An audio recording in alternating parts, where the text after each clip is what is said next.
It's the CalebDMTG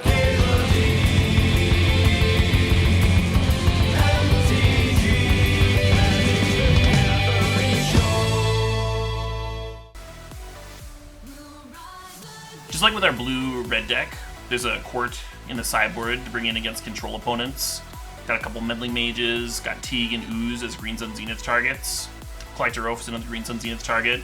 And then Veil, Surgical, Flusterstorm, and Fragmentize are actually Spellseeker targets.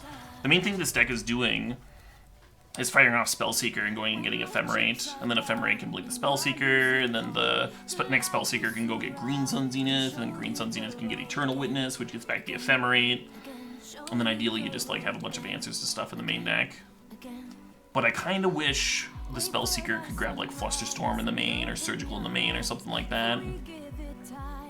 Kind of wish there was a larger toolbox. But the cards that Spellseeker is getting are really good, right? Brainstorm, Swords, Prismatic Ending, that sort of thing. I almost feel like there should be a one-of Ponder, but let's jam this. I'm a big fan of playing somebody else's list a bit before making any substantial changes. Get a feel for it. Sometimes things that look like problems aren't actually problems. Worms chant to lock them out? That's hilarious. Yeah, I don't hate that idea.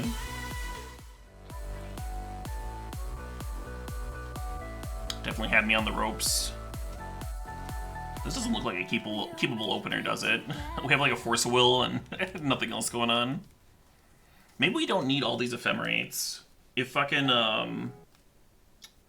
if Spellseeker can just tutor Ephemerate, then why do we need 3 of them?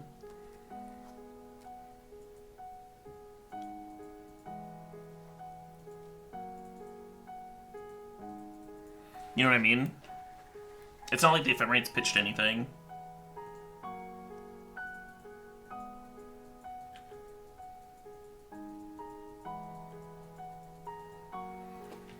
I didn't see any mistakes from my end. Such a great life. It's hard when you don't see like how the opponent's sequencing their cantrips, because that's so much of the tempo mirror.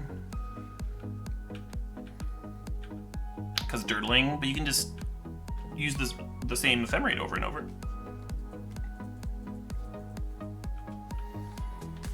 Underground Sea into Preordained smells like Doomsday to me, which does not seem like a deck that we can actually beat in the main deck.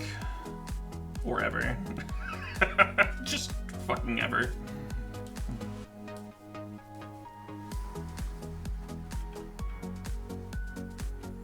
What happened to my beard? Got rubbed off. Friction.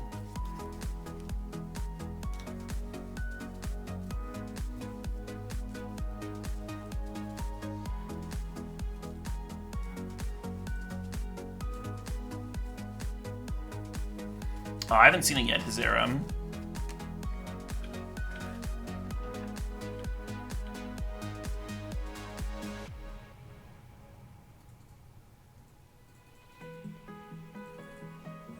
Worms Chant would actually be hilarious against Doomsday. They play like the draw 3 card, you know, like in response to chant you.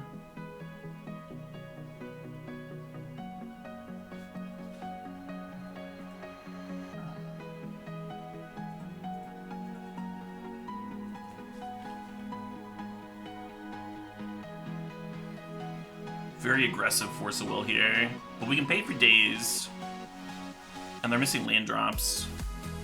And that all seems awesome to me.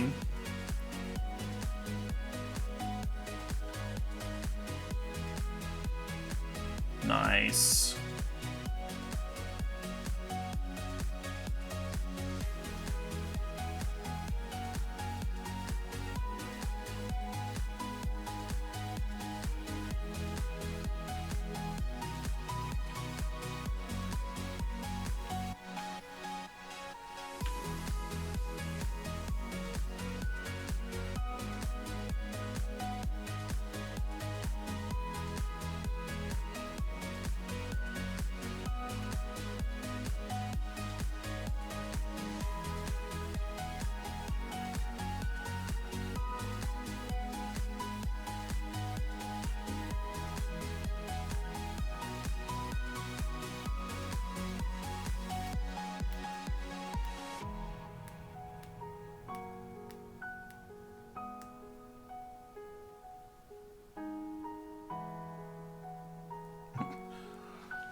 Yeah, it's definitely Doomsday.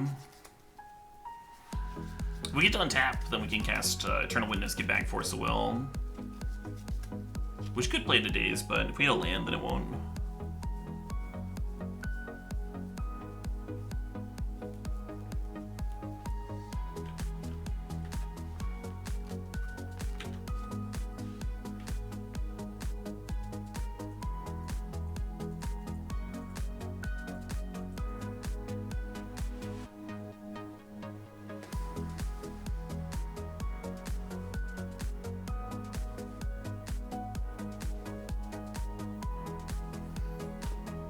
If I had one more mana, I would like to go Spellseeker, go get Ephemerate. And then just like blink the Spellseeker and go get a Brainstorm to pitch.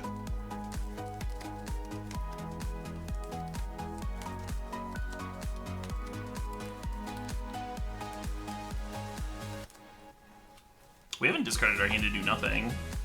We pitched a few cards to Force of Will, prevent our opponent from finding a second land.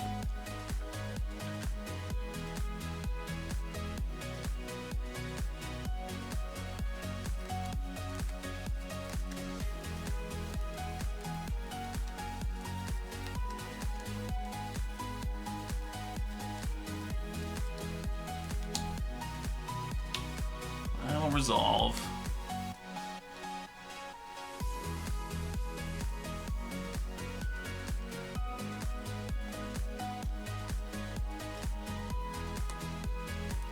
This list did indeed 5-0. I do not care if you think it looks medium or not. I think it looks sweet and well put together.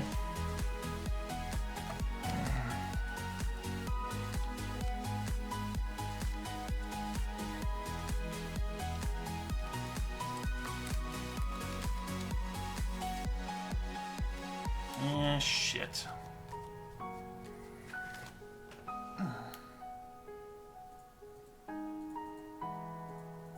Personal Tutor is fairly stock in Doomsday these days. They play like a couple. Make sure they can find the Doomsday. The fact that they're tutoring for it here means that they've got the Dark Ritual in hand to fire it off next turn.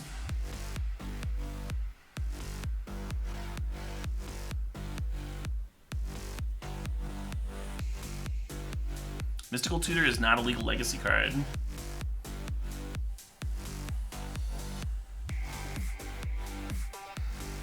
So we could grab Brainstorm. We could grab Green Sun to go get Eternal Witness, rebuy a Force Will, but we won't have a blue card to pitch necessarily. Is the only issue there.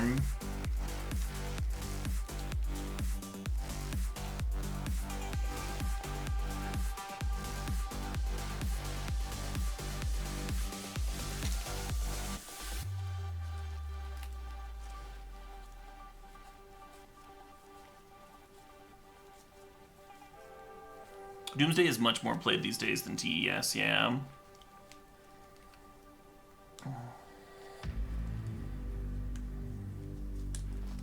Both don't have like an amazing time against Blue-Red Delver, but Doomsday tends to beat the non-Blue-Red Delver decks.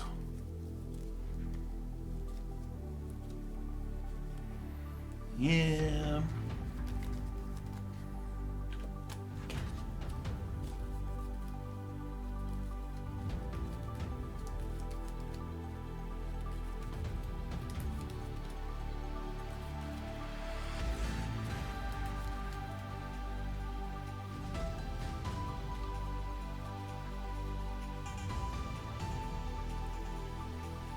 Yeah, the more I think about it, the more I really like the idea of a mid-neck Orm's Chant for potential soft lock. Maybe over the third Ephemerate.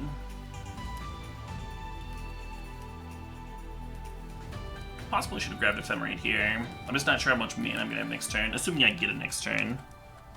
If I'd had the extra mana here, I don't know, I'm not sure which I would have gotten.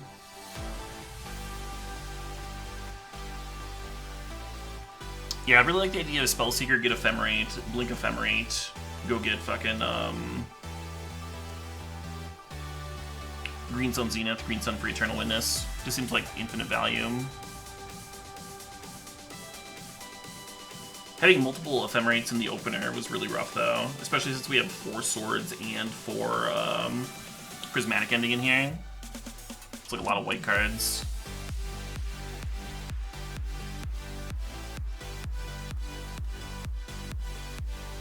Does Doomsday lose to Angel's Grace? It can. If they know that you have it, then they don't. Because they can just play a discard spell.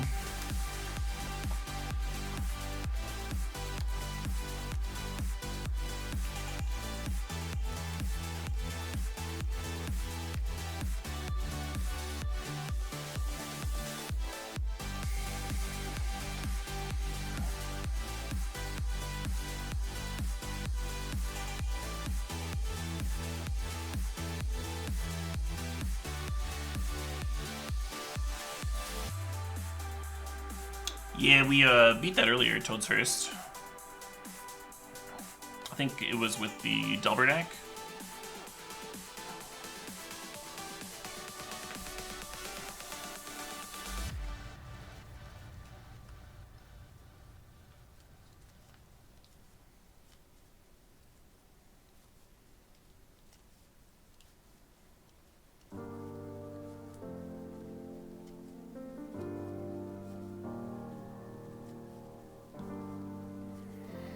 Yeah, looks like they just got me,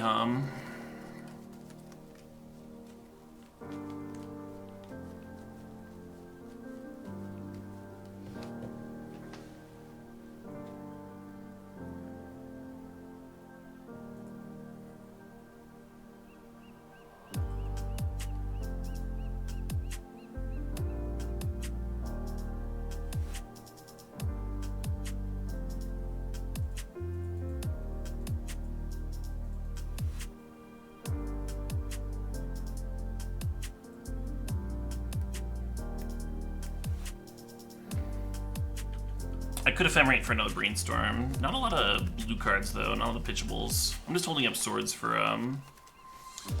the off chance that turns out to be good. It's not going to, but the off chance.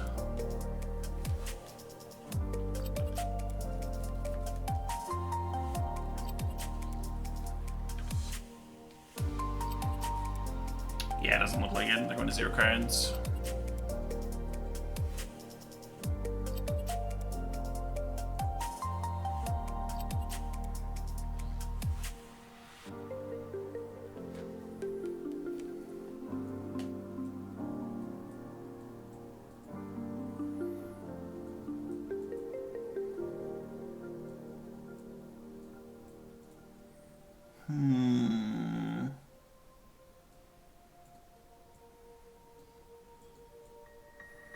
Yeah, 8 do nothing white cards is kind of a lot.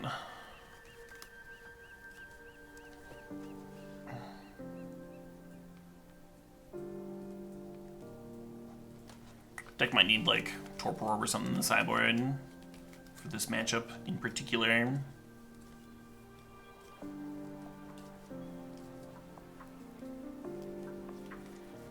Ephemerate can't get Force of Will now. It can get Flusterstorm. That's what I was saying, that I kind of wanted to have a Flusterstorm and a Surgical in the main deck for the Spellseeker package. But it has to get a spell that costs 2 or less.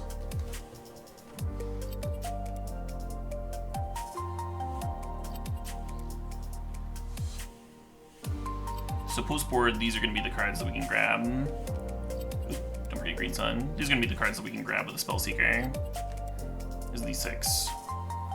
And pre-board, we also had Swords and Prismatic Ending, but we didn't have Veil of Summer, Surgical, or Flusterstorm. Make sense? Just a Daze? Yeah, like a 1 of Daze could be good. I'm with you. Just like have a diverse Spellseeker package.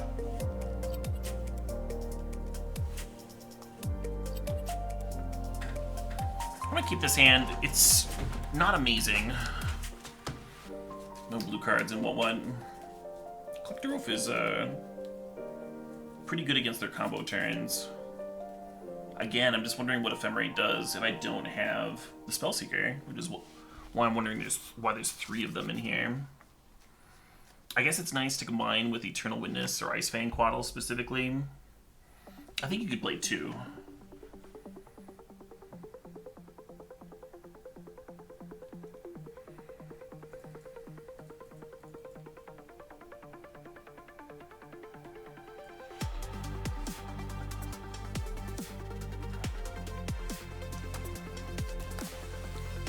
Rumble to 5 could help.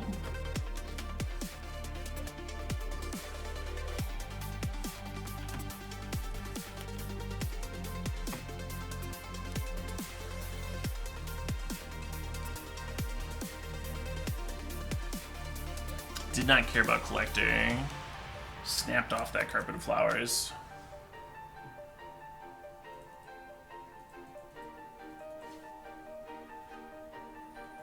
So we could not attack and keep up Ephemerate in case they have a removal spell.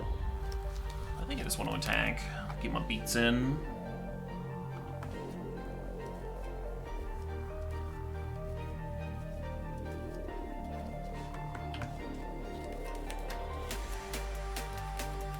Yeah.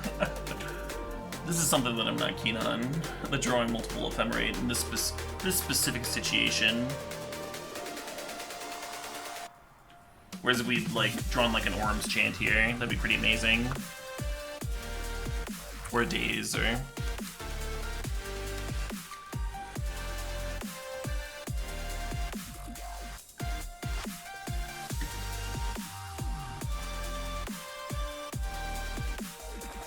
Noise.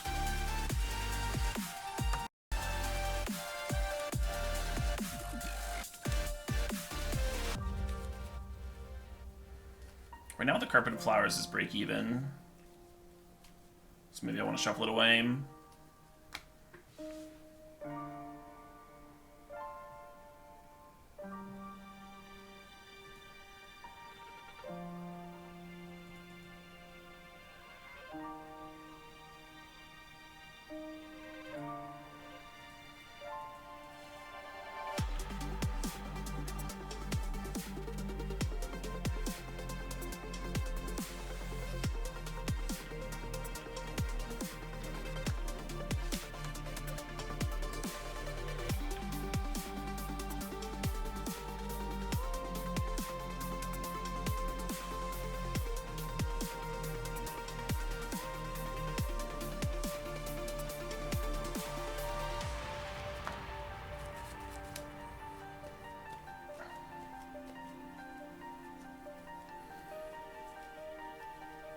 Because we already have 2 Ephemerate, if this resolves, we're just grabbing Brainstorm. Or do we want Flusterstorm? Yeah, let's go get Flusterstorm or something, actually.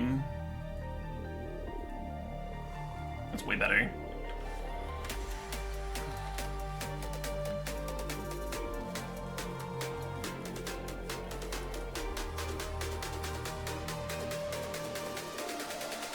Yeah, so they're under a little bit of pressure here. They also know that I have an Ephemerate in hand from the Thoughtseize, so they don't have a way of breaking up me going into turn Ephemerate Blink Spellseeker. Let me like basically have them locked out of the game here anyway.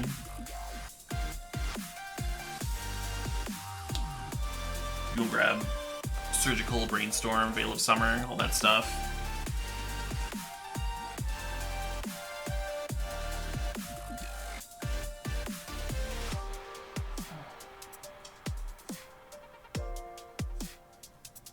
Flusterstorm does always at least make them pay 2, yeah. The way that Flusterstorm is worse than Spell Pierce is if you want to counter something that's not an instant or sorcery, right? Like if you want to counter like a Planeswalker or an artifact or something, Flusterstorm can't do that. But it's quite good against Storm and discard decks and that sort of thing.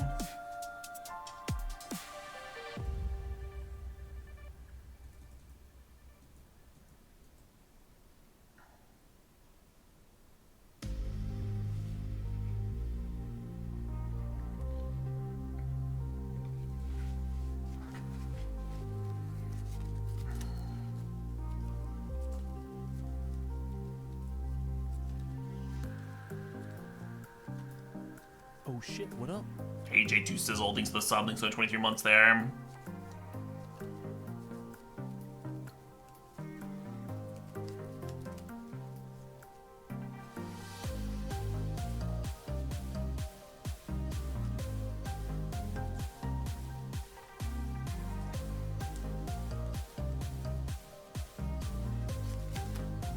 I guess I keep this.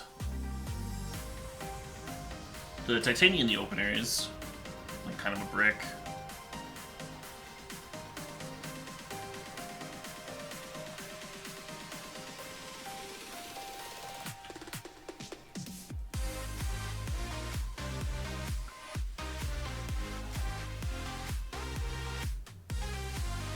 What's up, DK Elites? What's up? Only good things.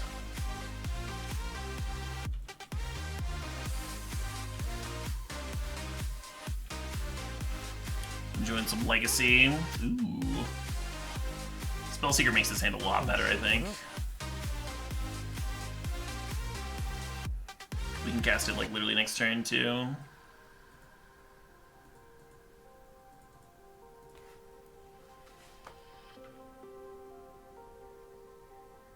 Hey, Cranked Wisconsin. Thanks for the sub. Thanks for the 40 months.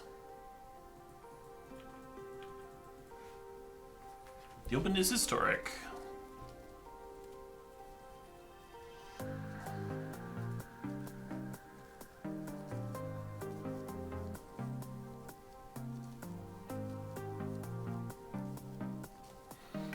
Yep. I was really hoping they don't get it this turn. This would be a tricky turn.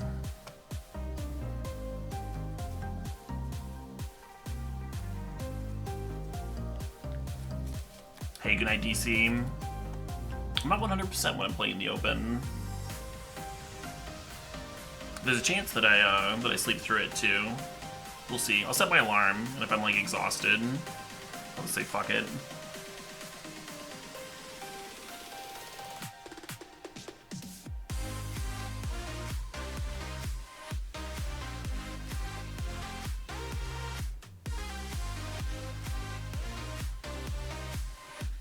Opponent careful to keep me on 1 extra mana from Carpet of Flowers.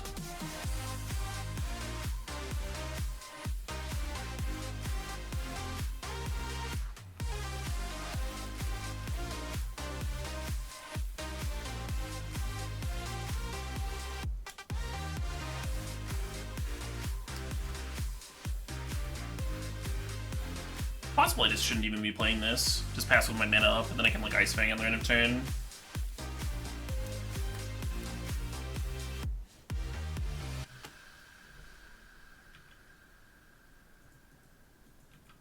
I've been dazed.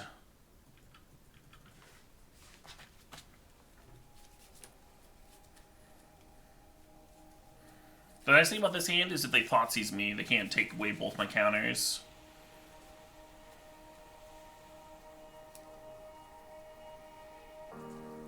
The artist we're listening to right now is Approaching Nirvana.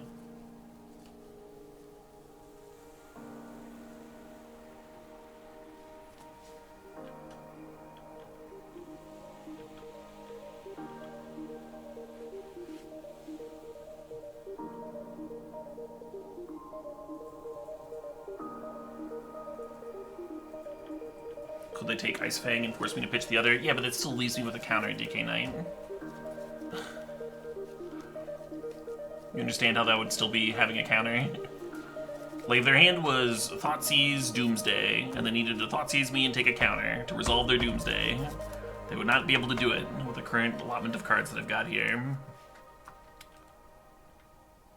What was the point of my comment?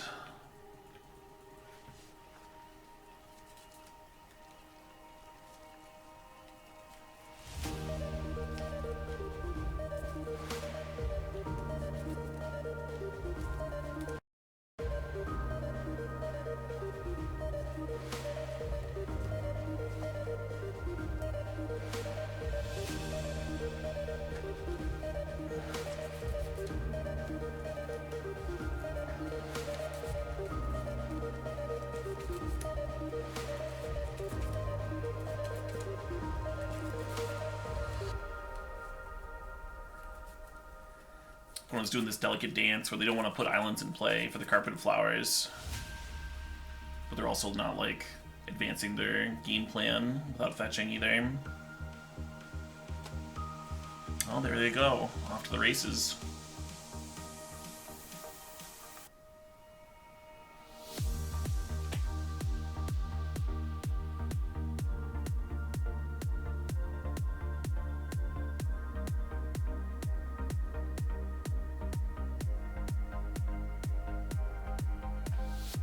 Well, I'm thinking about casting Doomsday.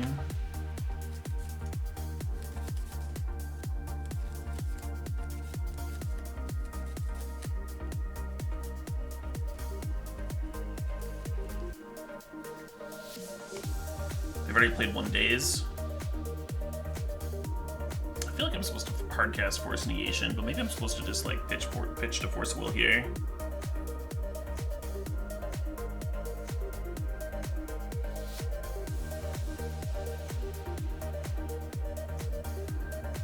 The danger to this line is it leaves me weak to multiple dazes, if that's their hand.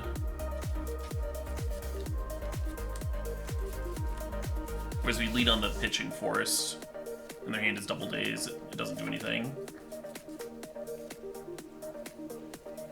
The odds of them having double daze seem pretty small, though.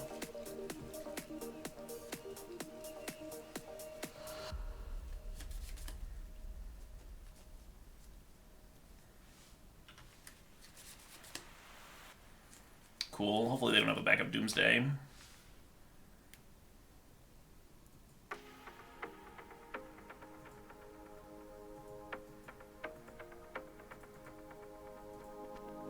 Same people, same places, same parties. Am I just a ghost at night? Too many street lights in this city. I'm missing our ocean side. I've been running, but Well, it can no longer Doomsday and pass the turn. If they Doomsday, they have to win that turn. Because we have 15 power here now.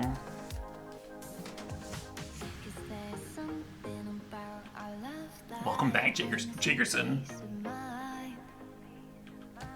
Something special about the way our lives are intertwined.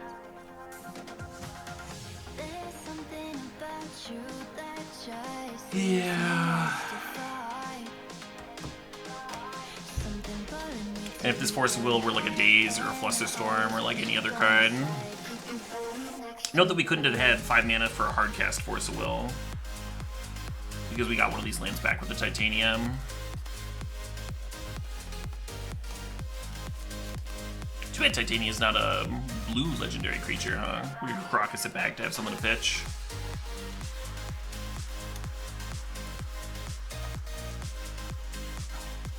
This deck does not have Wasteland now. We're not really trying to deny resources, we're trying to just like get ahead on cards. new people, new places, we're the same. A moment frozen in time. Wish I could relive the day I met you and fall. Be spicy. Be spicy if this Force of Will was anything at all.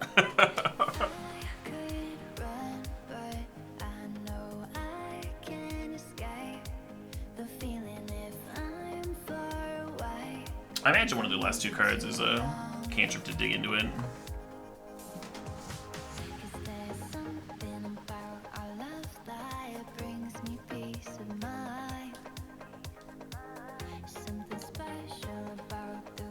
Oh man, if we had Force Negation, we just go with the hard cast again.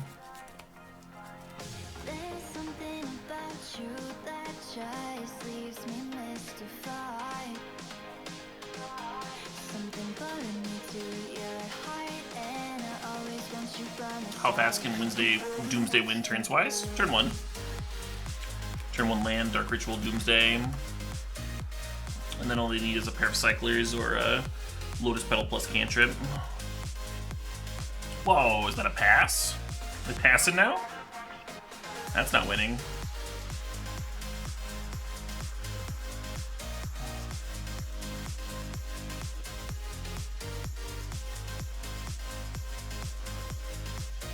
Yeah, they couldn't win this turn. I don't think they should have been casting Doomsday.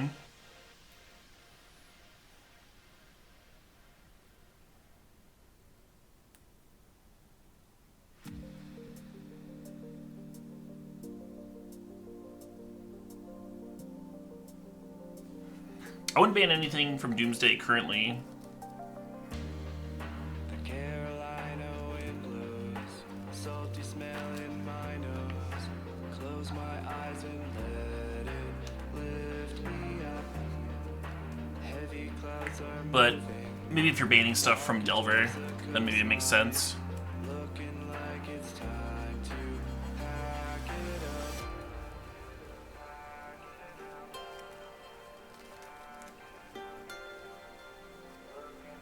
up. Oh, are you talking about what's too good in Historic? That's a very different question.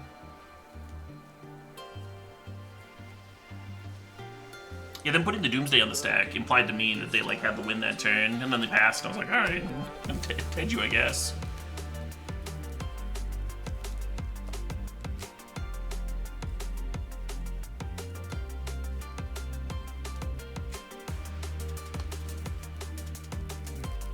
What can be done about Delver? I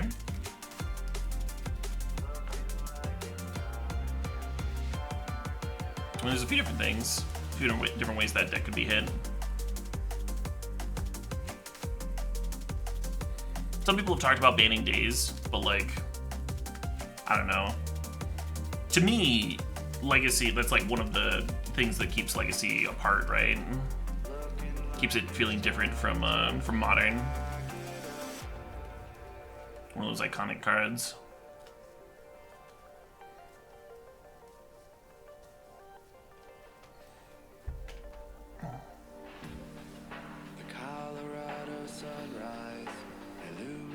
I think Ragavan, DRC, fucking, even the 2-minute cantrip.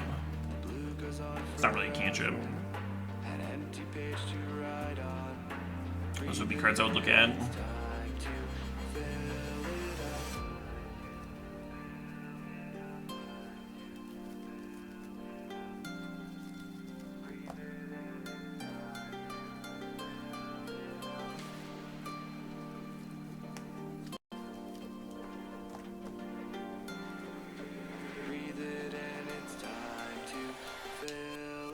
That said, I don't think Delver's like impressive right now. It's clearly the best deck, but I don't think the format's in like a bad place. The Daze Tempo deck is the deck to beat.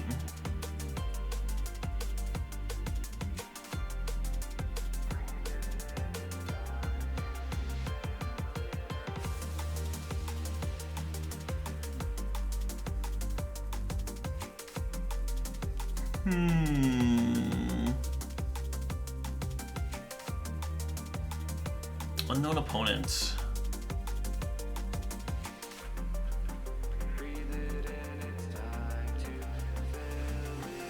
Yeah, Ragavan does do a really similar thing to DRC, where he just like takes over the game on turn 1 and kind of does a lot. Drawing cards and generating mana and getting in damage. Let's fetch some basics, huh?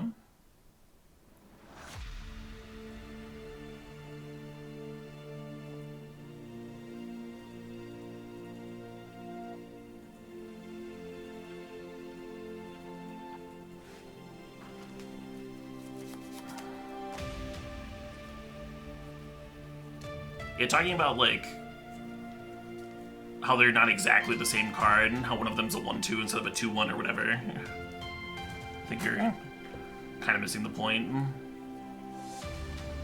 of the comparison. People always do that. Anytime any two things are compared, could be literal any comparison whatsoever. There's some asshole that's like, they're not literally the same thing. This is the one way they're different that we all know, but I'm still gonna pair it now.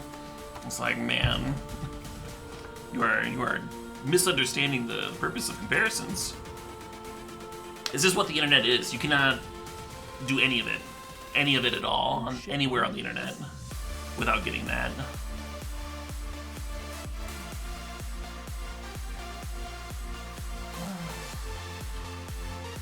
Hey, Polywaddle Doodle there. Thanks for the sub, thanks for the 4 months.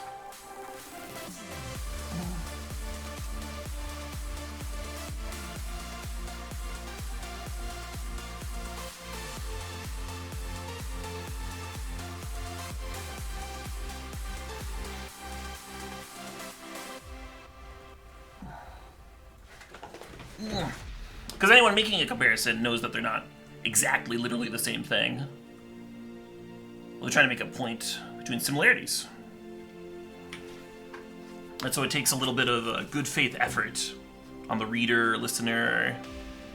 It takes a smidge of good faith effort, an element of charity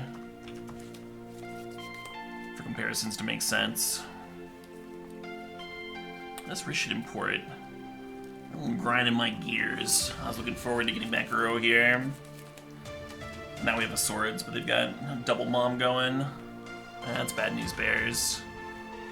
Bad news bears for sure. Visit Ragvan deck went 4-1. We lost to a really interesting Mardu lock deck.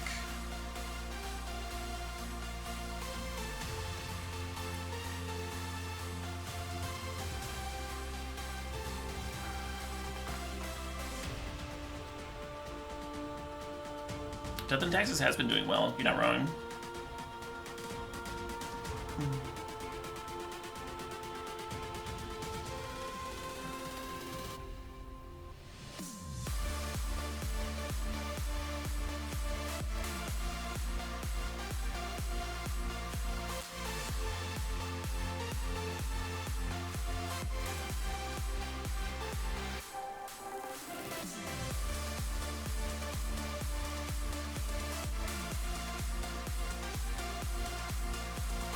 What we really want here, what would have been really good that turn,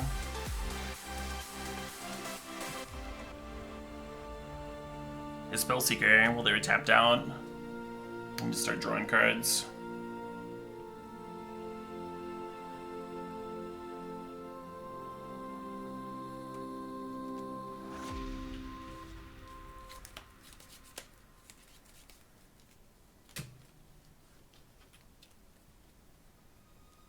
Well, the good news is I can finally make an arrow. There's bad news, however. I don't think this arrow matters much anymore.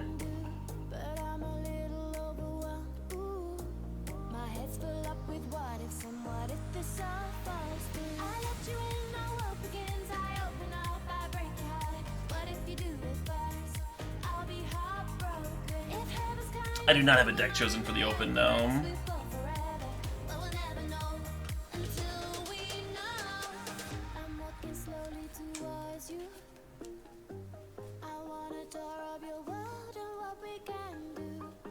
Yeah.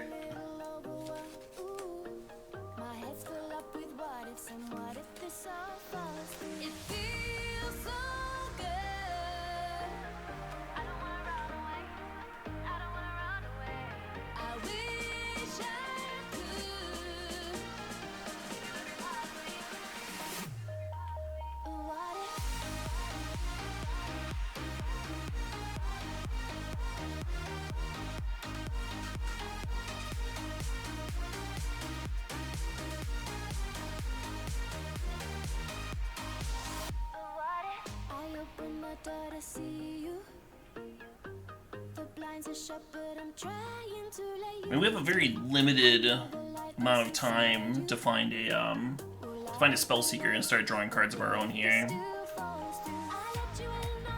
Keep pace with the monarch. Very limited though. Very limited amount of time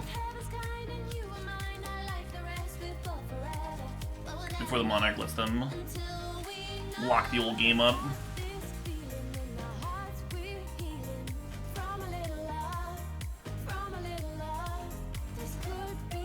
But the game is not over yet, no. Or I would have scooped, Tom. You can just intuit that at any point.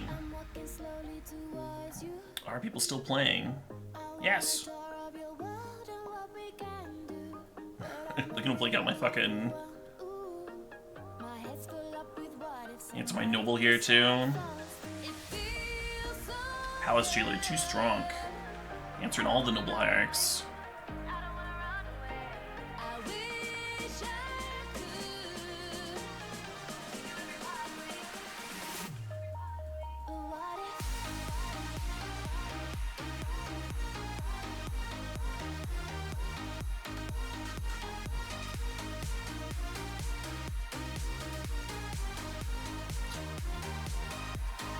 Not what I was looking for. I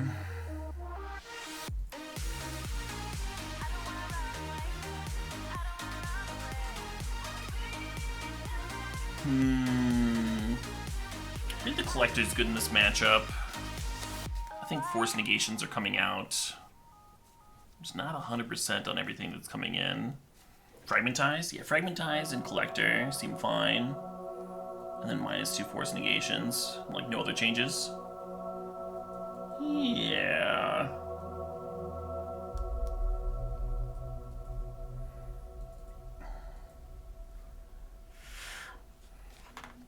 Yeah, the way that we win this matchup is we get to slot in the control role and just, like, kill and remove everything with prismatic endings. We get to a spot where we're actually getting value off of Ephemerate, get our draw engine rolling.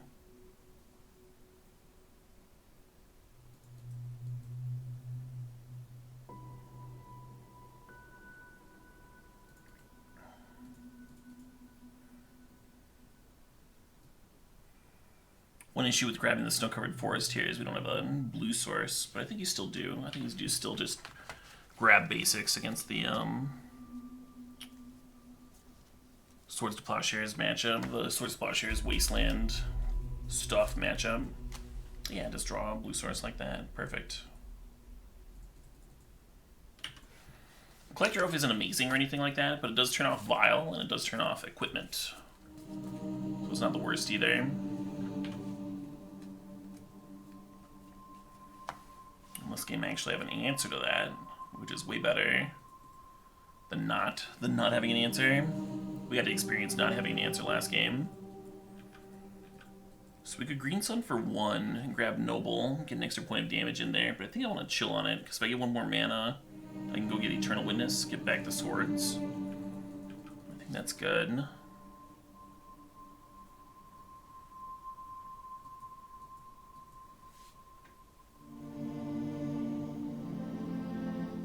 Sure. I don't care about that at all, right?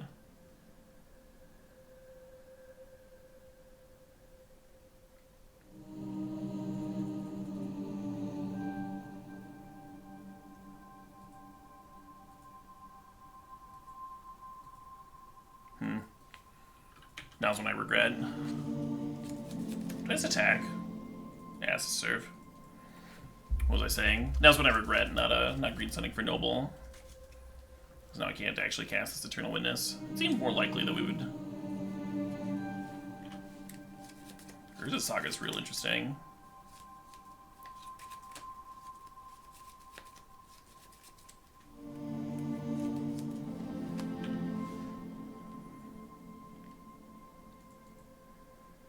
So we get Eternal Witness back of swords.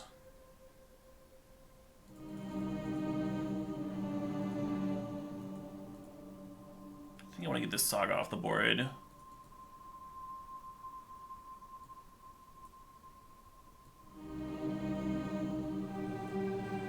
And let's grab Savannah and Green Sun for 0.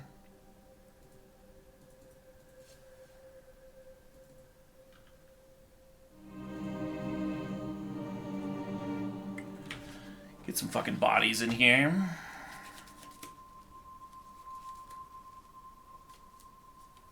Eternal Witness and Ephemerate is pretty good. Is a decent. Oh man, the Minecraft soundtrack's a little slow for me.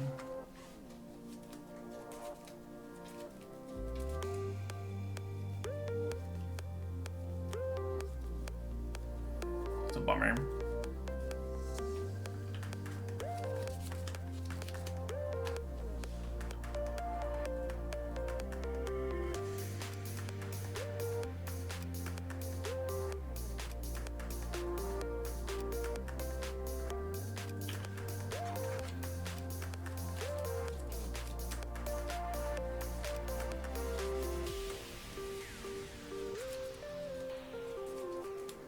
If they have another Skyclave, I want to be able to respond with Ephemerate. That's why I didn't just swords on my turn.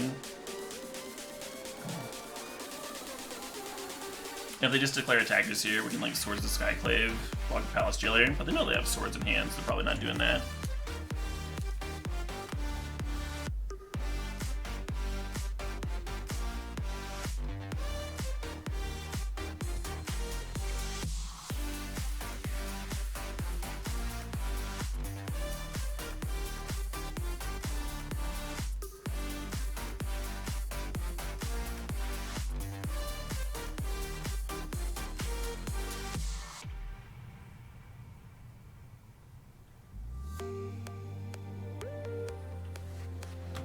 like I need to Swords that Skyclave right fucking now. Which means I'm not ephemerating. Just a mana short.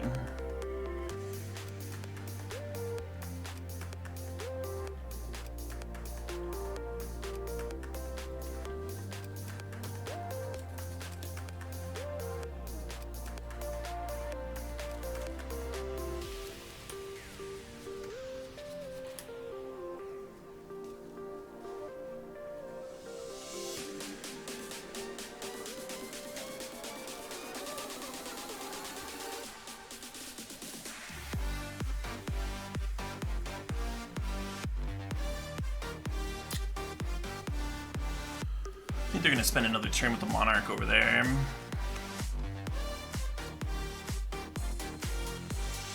At least we're getting some nice value.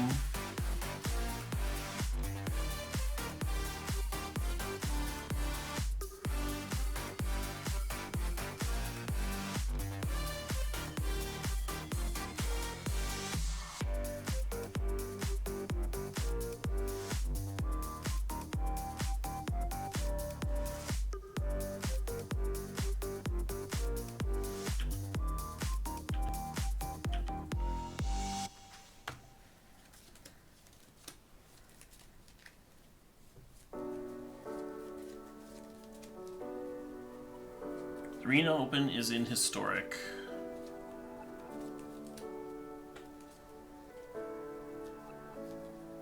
So depending on their hand, they might not want to let this connect. They might want to chump. The benefit to letting it resolve is if they've got a cheap answer to this Collector Oath, then it might let them get some counters on the Ubizawas there.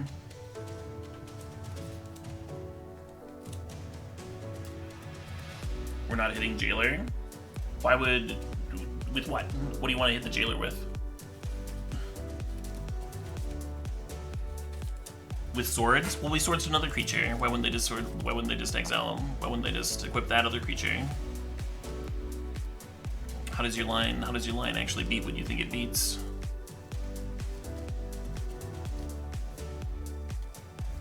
So you get the Oath back. We did get the Oath back. Palace Jailer does not. This card doesn't give a shit if it's in play or not. It gives a shit whether you're the Monarch. So when we hit them, we became the Monarch, and then the Oath came back into play. That's why they had to Flicker Wisp it out there.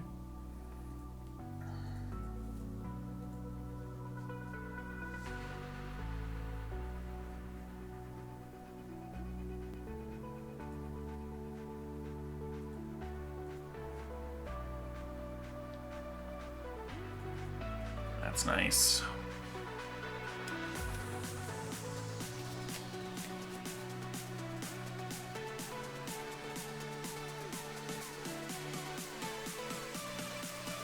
Crocus is a little obnoxious.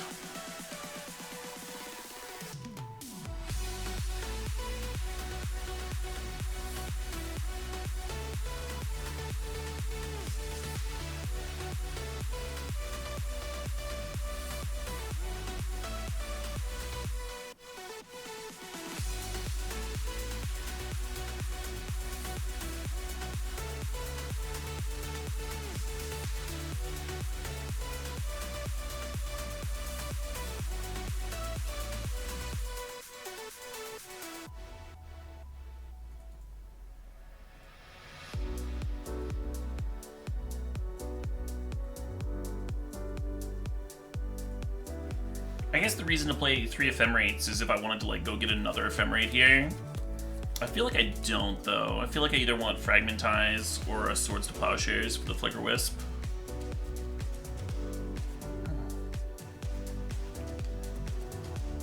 We could Fragmentize Urza Saga. That's kind of hot.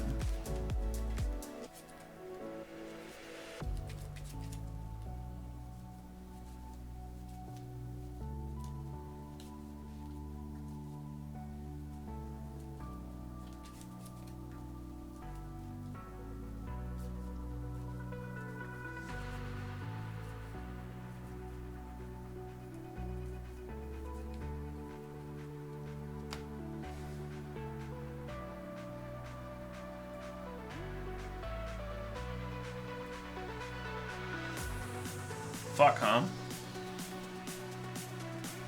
Too many awesome options.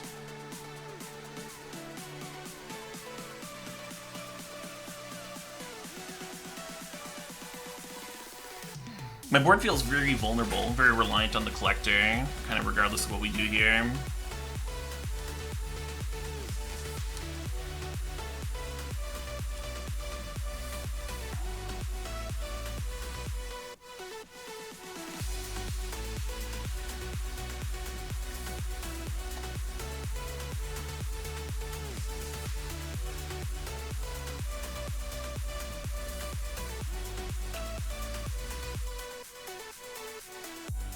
Oh, this is why I should have gotten swords.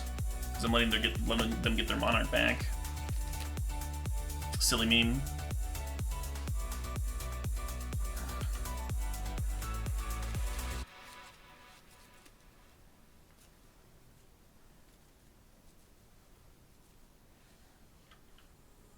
Well, Mizawa's would have gotten online again.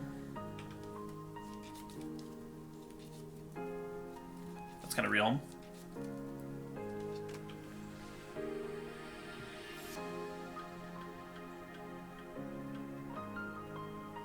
Oh, but the Flicker Wisp wouldn't have been around. Yeah, I should have gotten swords, maybe.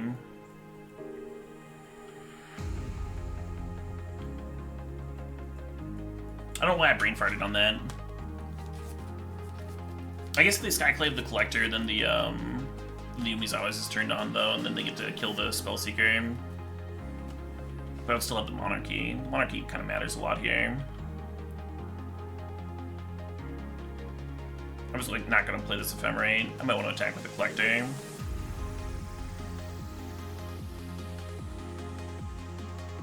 Wow, fuck me, huh? Will they just tutor for him? Battle Skull? Yeah, makes sense.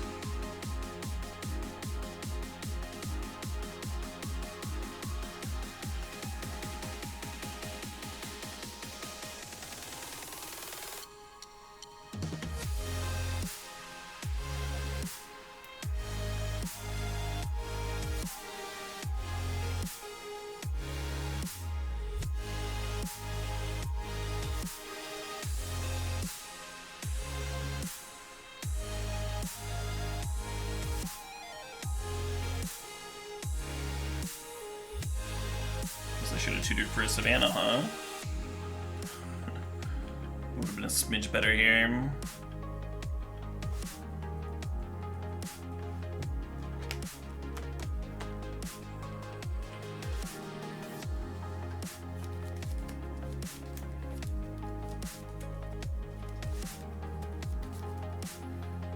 I like that we're back to having removal handy. That's good. No, I don't have any plans to play Legacy Dwarves.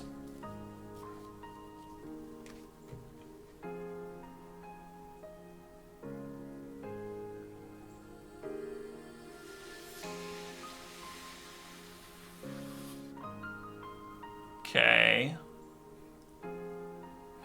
I guess they're activating on their turn because they're worried about...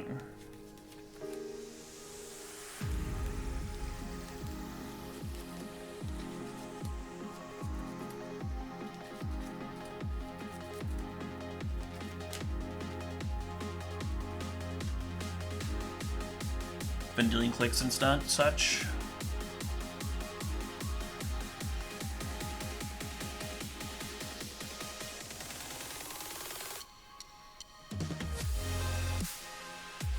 That's kind of cute.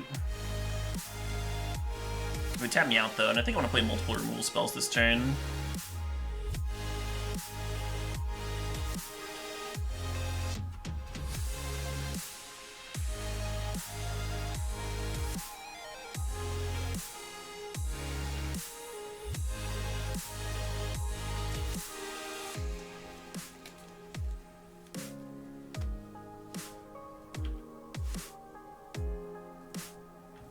So if we attack with the Collector, we do get the Monarchy back. We do get to draw an extra card at end of turn.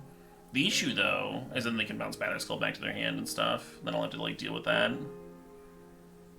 I kind of feel like it's better to disturb with Illusion if they want to trade. That's okay.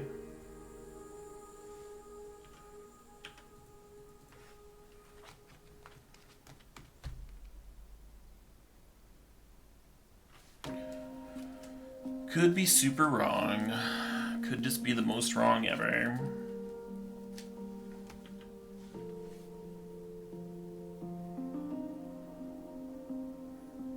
Scrockus is a little obnoxious. With a row and Titania handy. Almost want like a needle for it or something.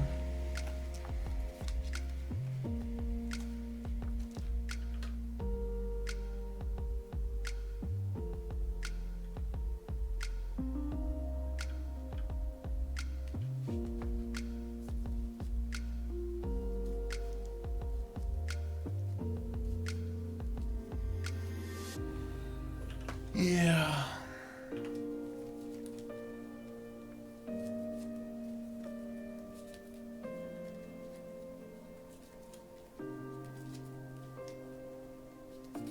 Really need an Eternal Witness here, huh? Oh shit, Eternal Witness.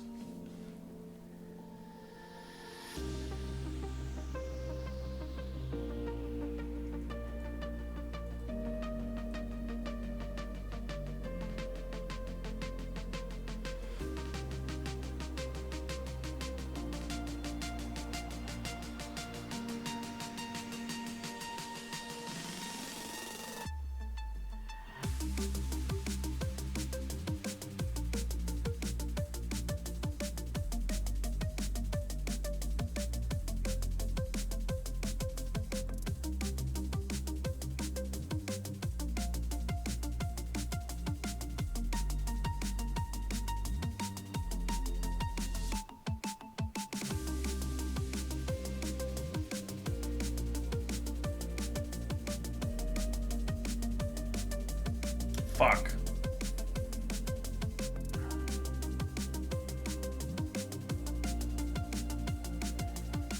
The double solitude. Looking good.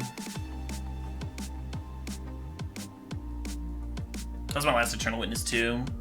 Yeah, I think that locks up the game for them. If the Ephemerate resolves there, we get to get back swords, which can answer the germ. And then potentially, you know, just like get swords every single turn. I feel like I can scoop this up though. But we can technically still get value. All of our Ephemerates are gone though.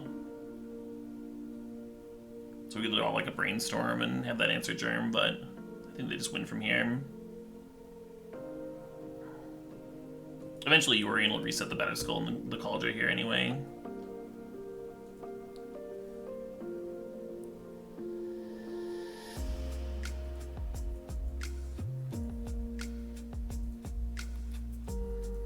Yeah, tricky stuff.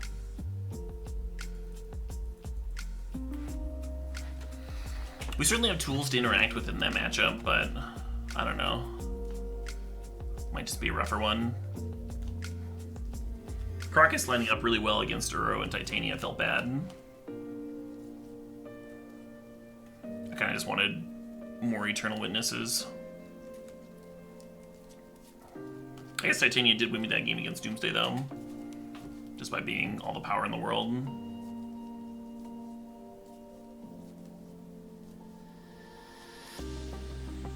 If they'd had a land. Oh yeah, instead of double solitude. Yeah, still would have been in it a little bit.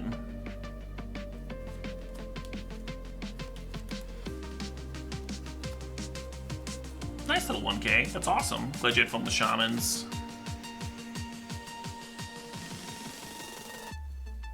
Oh, were you my opponent, Adam? Thanks for the match.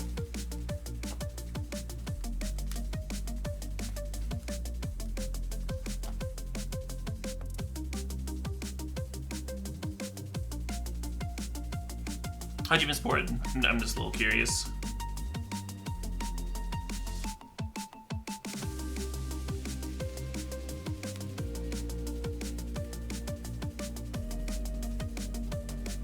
Did you put me on Stoneblade or something?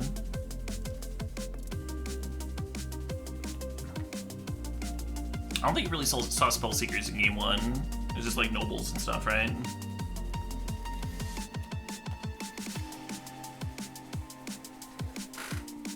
Yeah, Rest in Peace would be good. We do have like endings, but you know, Dies to removal isn't exactly a good argument. And nukes the graveyard. It's nice. Yeah, the double Ephemerate openers are my only real problem with this deck so far.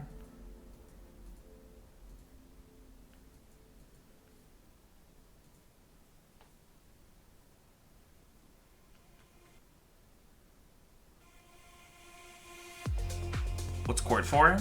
The Court of Grace? That is for control opponents. Opponents that are better at attacking you.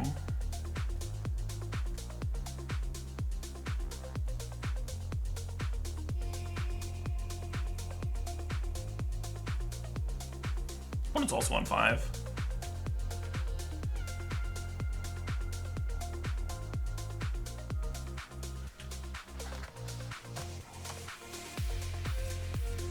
Death and Taxes is kind of control-ish. Yeah, but they're good at attacking you. You don't want to play Monarch cards against the Mother of Runes opponent with evasive creatures and stuff. You're kind of just gifting them a draw engine, huh?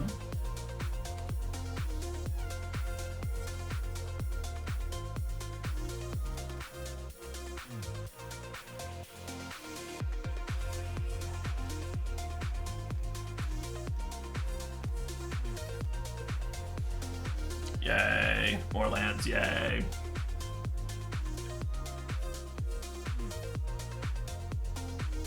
Oh shit, what up? Hey Doombrowski, thanks for the sub, thanks for sharing that Prime.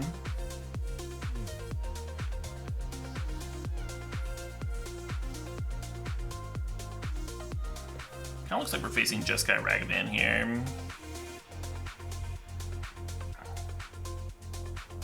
Which is a Daze deck. So I'm gonna chill a turn on the Spellseeker, I think.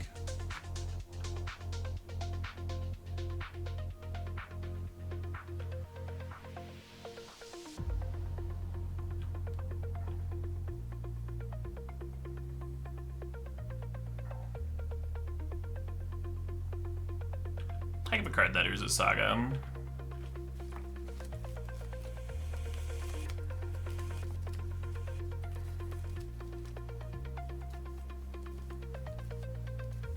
Looks like not just got Ragavan.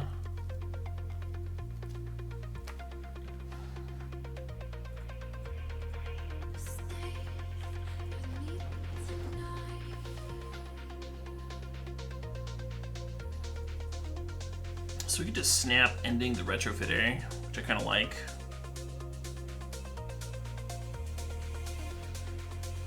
The other line is just like Spellseeker for Ephemerate here, and try and get that resolved. This feels good though. Bant Loam could be. That would make sense.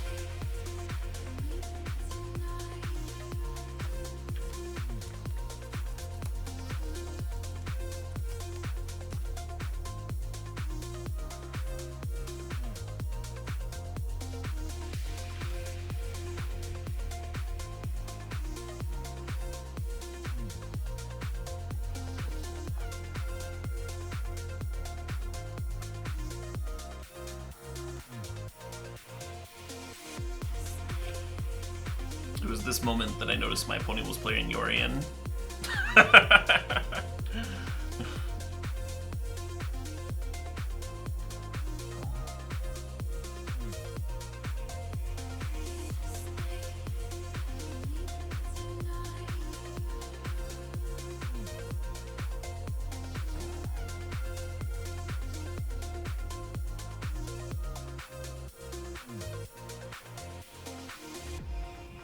It's not the best brainstorm. It's not the worst brainstorm.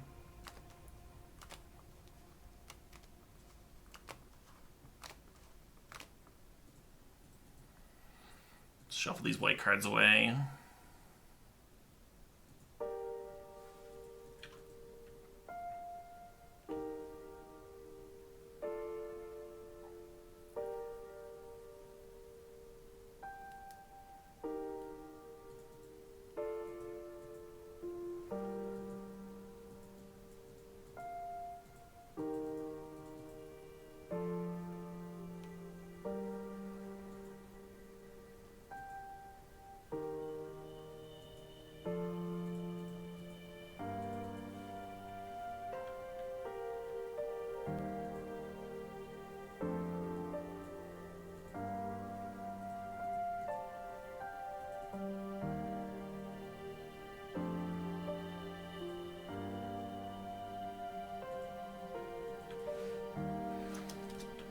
So grabbing Brainstorm at the end there just ensures that I have a blue card for this Force Negation.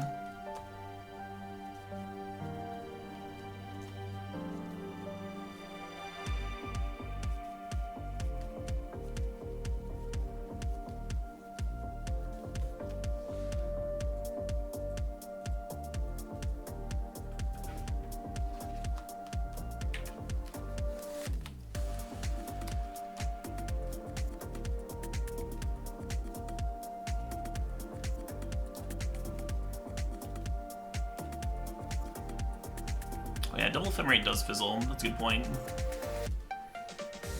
So I kind of just like threw an Ephemerate away. Oh no, they're one is still rebound. They don't go on the stack at the same time. Just kidding. I did it right. I'm a genius.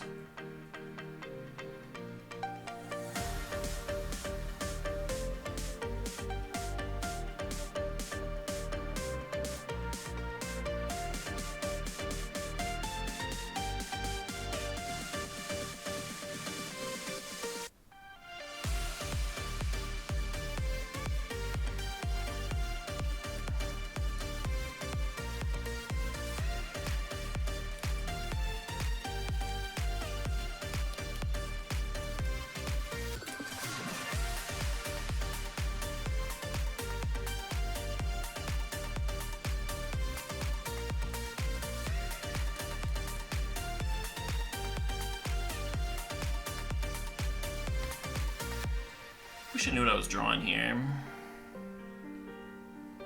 Oh shit.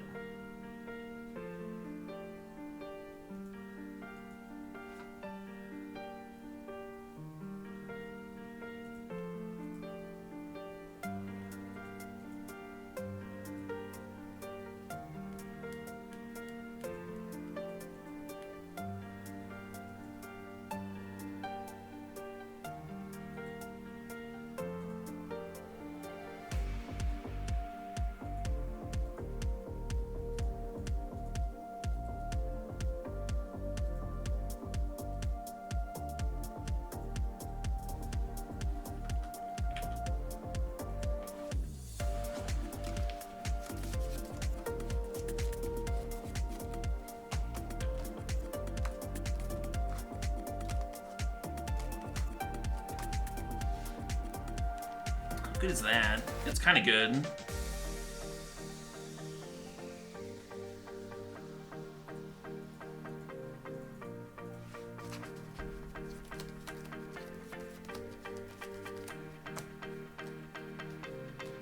Actual counterspell?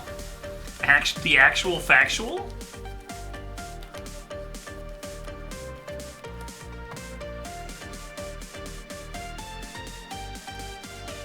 Well, fuck me, I guess.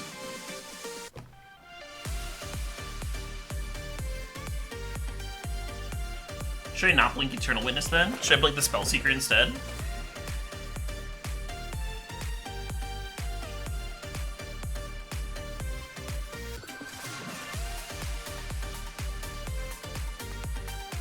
If we blink Eternal Witness, we get them to pop the Lantern.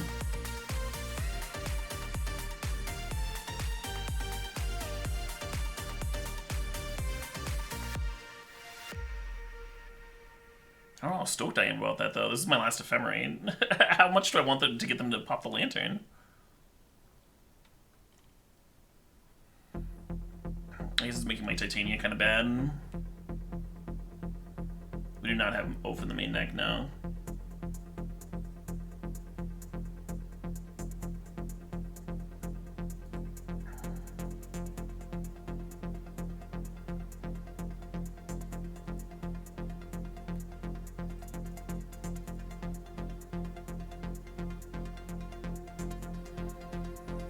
Yeah. I kind of wish I hadn't fizzled one of my, or I didn't fizzle it. Yeah, maybe 3 Ephemerates is good. But maybe I shouldn't have tutored for the extra one.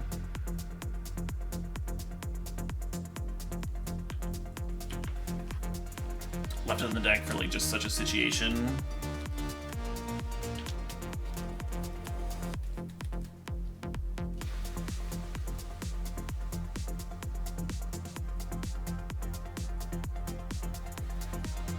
Now in order to get Titania value, we kind of need to find another fetch land. Need that 4th Ephemerate. Yeah, half this stream I'm bitching about how like the deck should be playing less Ephemerates. The other half of the stream I'm like bitching about how there should be more in here.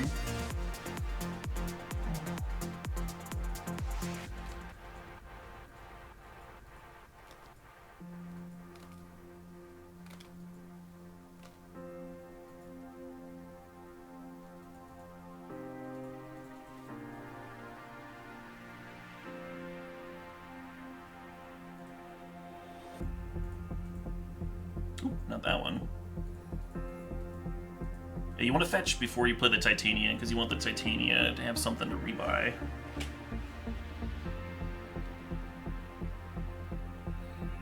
And now the Crocus can actually protect the Titania from removal.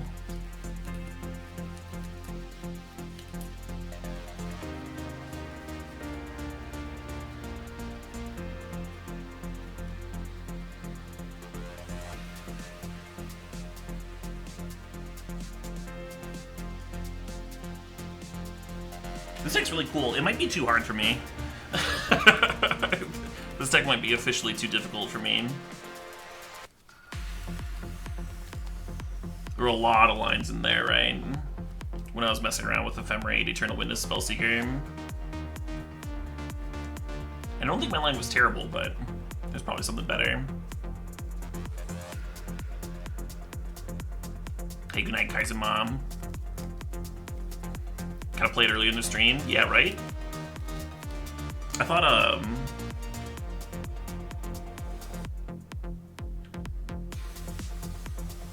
thought Delver was gonna be the toughest deck tonight.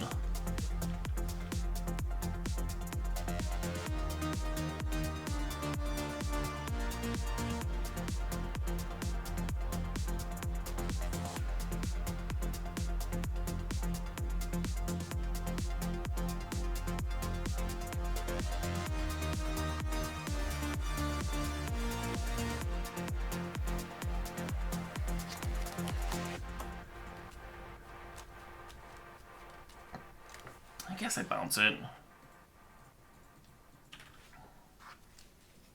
Phew.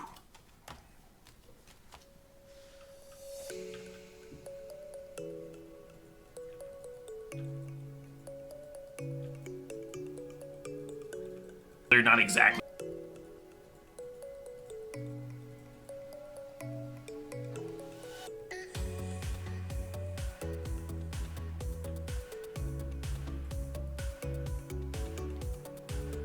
Casting the Zero is also reasonable. Maybe want to save it to potentially like combo with Caracas. Just like do nothing. Yeah, doing nothing's fine.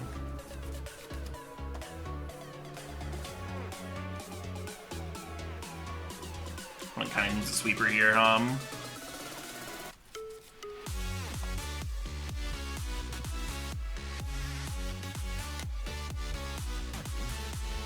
And then even if they do have a sweeper, we can like save the Titania with Caracas.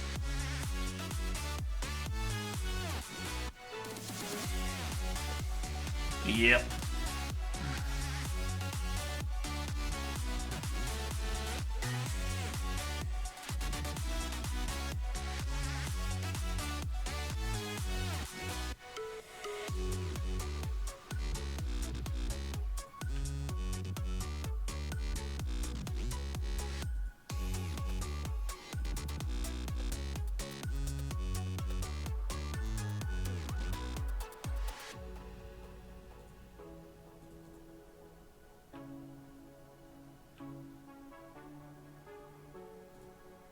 I think I'm just gonna cast this Zero.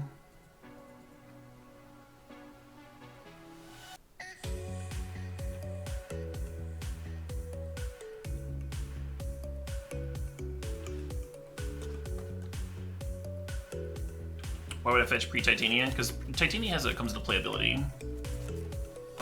If there's no land in your graveyard, then the Titania comes into play ability doesn't do anything. So you end up with the same number of 5/3s, but this way you get one more land in play. Does that make sense?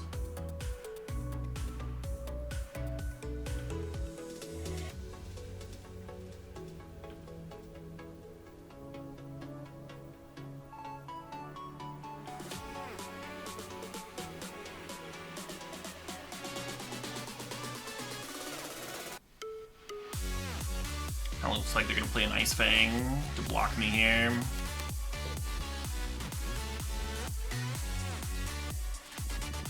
I'll play my own pre-combat.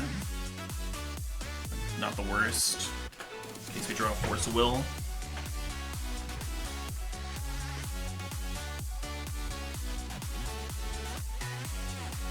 Or cantrip into Force of Will, or whatever.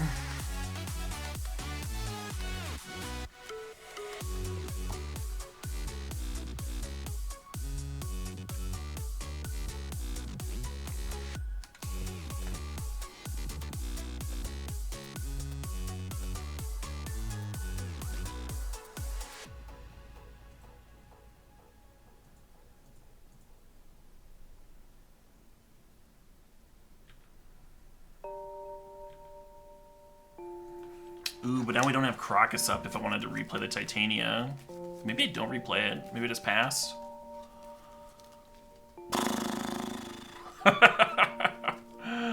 What even do I do here?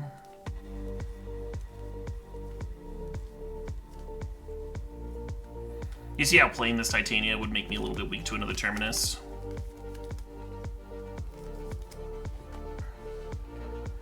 Deploy the Knight just as a 4-3. I think that's the plan. I don't think it's lethal though. Remember that they've got Uro that they can get back, and then they go up to 8. Because I bounce it.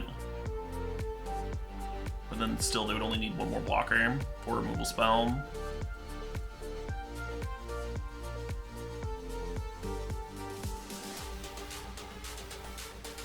If I tried Chaos Draft, I've done a lot of Chaos Drafting in my life. I never really enjoyed it.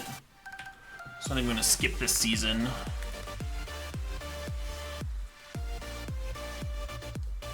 Too many sweet formats out there.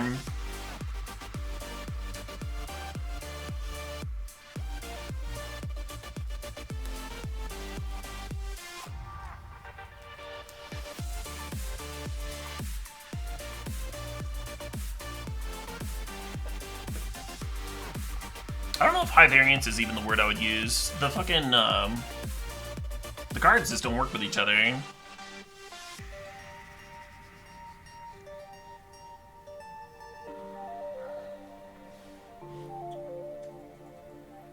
It's kind of like, do you like drafting? Yeah? Do you like drafting a format that sucks? I don't, Instead of drafting a limited format that was carefully designed and tested, how about a bag of dicks? You wanna sniff this poop? You wanna open some poop? Force of Will pitching Uro. Interesting. Interesting. I think they've got Endurance. I think they have Endurance as a flash blocker. It's gonna fuck with my Titania, isn't it?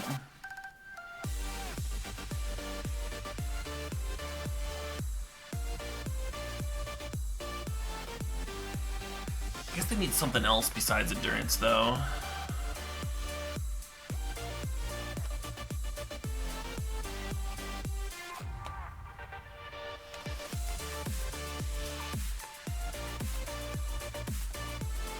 I'm prepared to go to damage. Oh, I do have another thing. Well, Fuckleberries.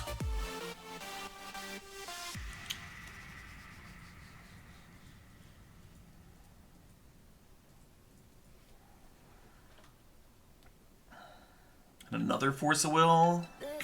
God damn it. I still have the Yorian too. I don't even get a nice Fang Quaddle?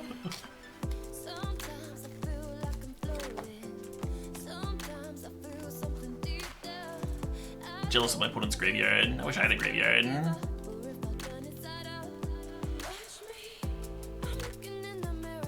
Fuck that Soul Guide Lantern, huh?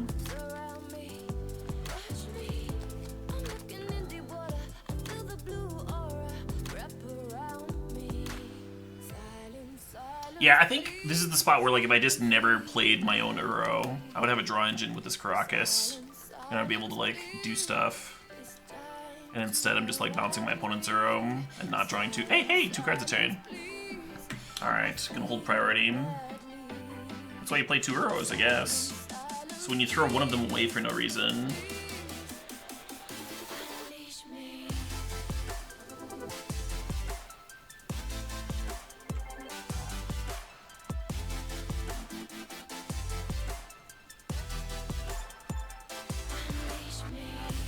Still gonna be kind of an uphill slog now that Titania's gone. Titania, both of our Eternal Witnesses, all of our Ephemerates. It's gonna be a slog. We do have more counters in here though, right? Don't we have like a shit pile of forces? Yeah, we have 4 Force of Wills and a Force Negation. And this Swords of Plowshares.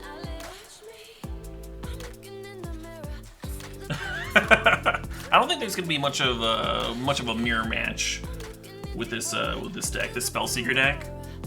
If you mean Bant mirrors in general, though, yeah, pretty miserable, huh?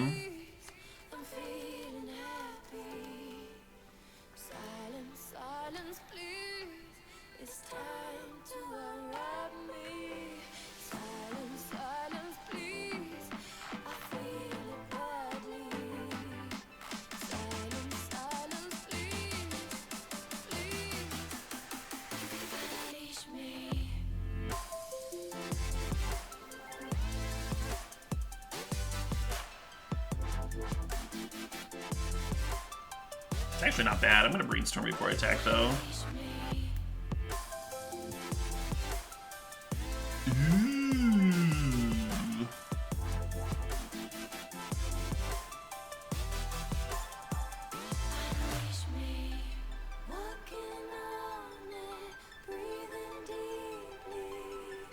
I shouldn't have kept this Heath, maybe. Oh, the Eternal Witnesses are still in here. They got hit with a Terminus, that's right. So I can get the Titania back. Awesome. Let's go ahead and grab Prismatic.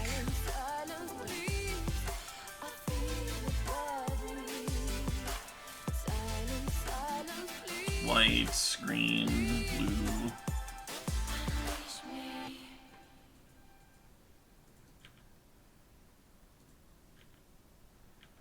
This is indeed game 1. You saying I should play faster? Is that what you're is that what you're getting at?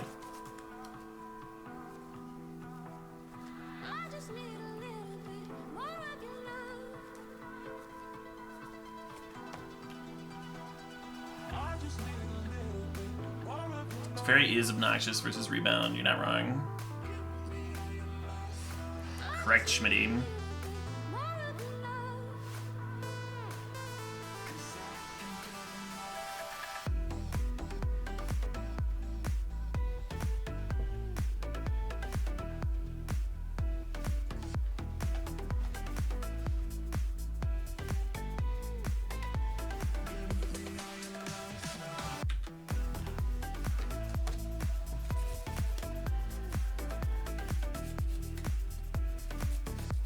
Uh-oh.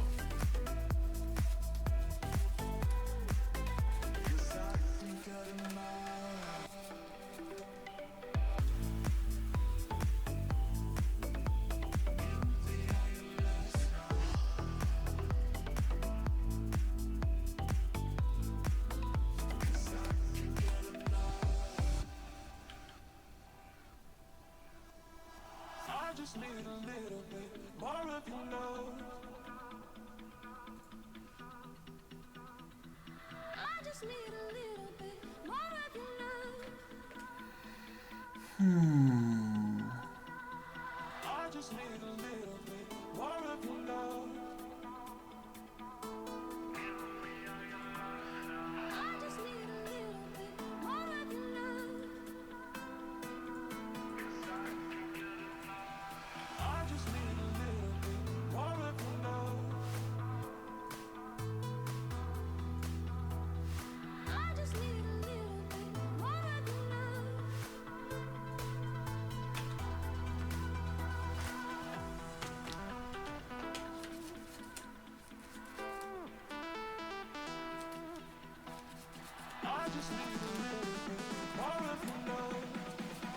The idea behind rebuying Crocus is I'm protecting my own Uro.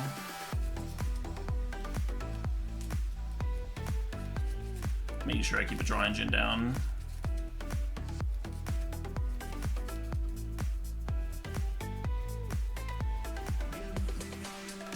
That's all that's left, Red 7. We fetched all the lands out.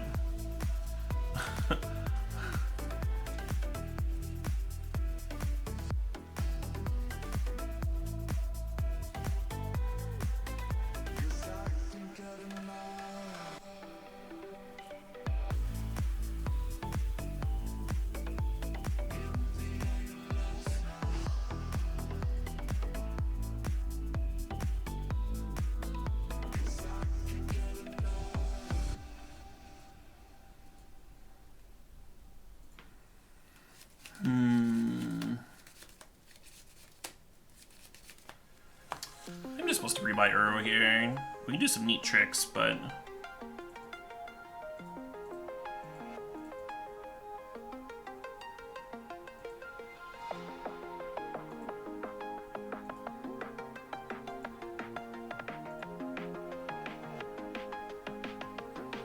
with Eternal Witness Chains.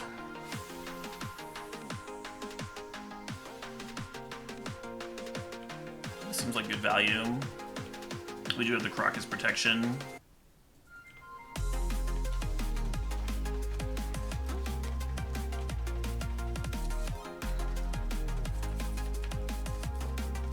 It kind of seems like this match is going to come down to time, which is unfortunate because I really got to go pee.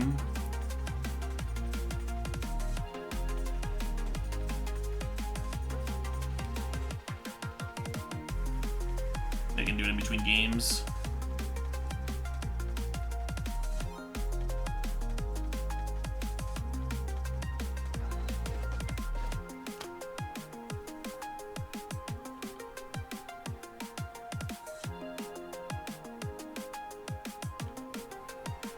Yorion has entered the battlefield.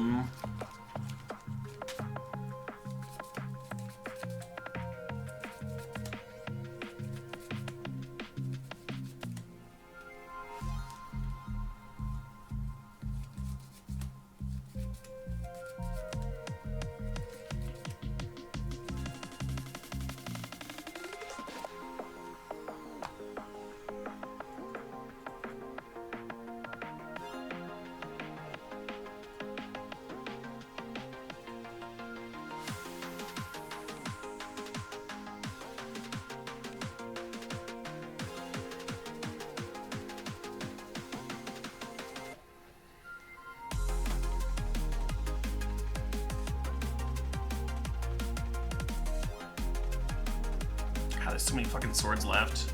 It would be nice to destroy one naturally. The issue with bouncing the Yorion with Caracas is that then they get to replay it and blink all their abundant growths again.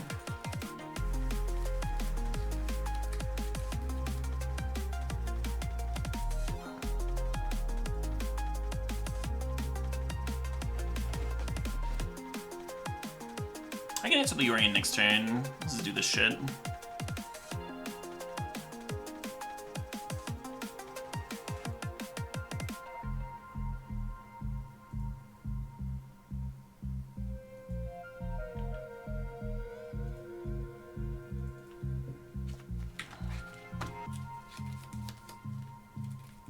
Potentially supposed to play the Spell Seeker there.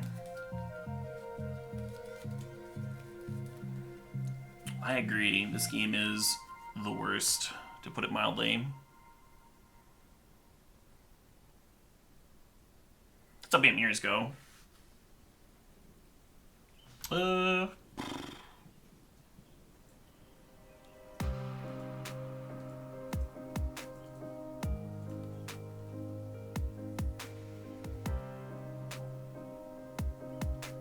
Kinda hate this. The Loam's gonna give them inevitability here.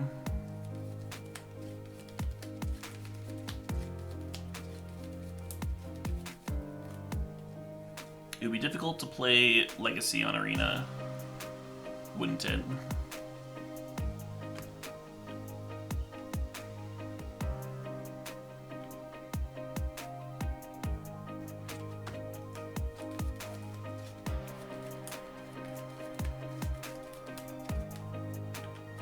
God, I so don't give a shit about Legacy Dwarves, folks. I'm sorry. I know it's probably sweet. I know it's probably the coolest fucking deck ever created. But I'm in the middle of a game that's gonna lose on time, and I super don't give a shit. Really gotta go pee. I'm trying to figure out a way how to win this game. Fucking Legacy Dwarves. Yeah, add me some more. Add me some more about Legacy Dwarves. Make sure I read your fucking bold red fucking comment. That's all I want. That's the only thing that I want right now. Please. Please add me.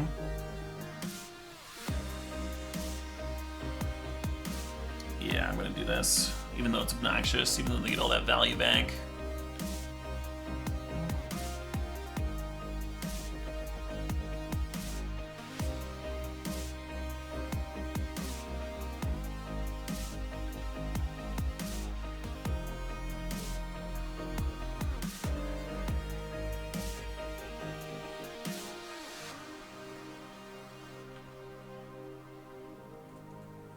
Caleb, I know you're trying really hard to win a game on your own stream, but have you thought about something another streamer did?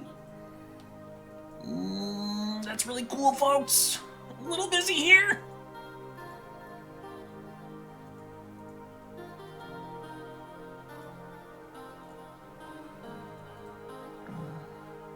They terminus this board.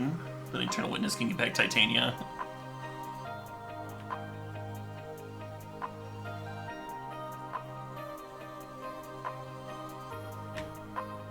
Good Spellseeker for Brainstorm. Find a Force of Will that way. Kinda don't hate that.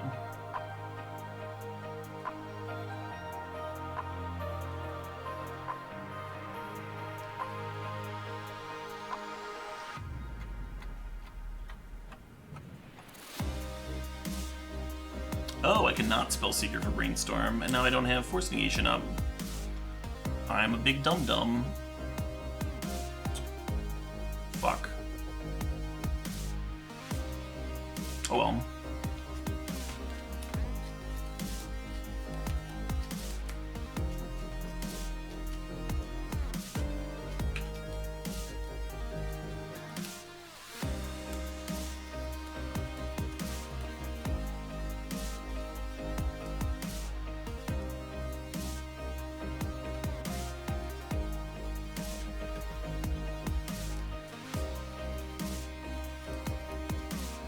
I wonder why it gave me priority back there. I thought I'd have sixed.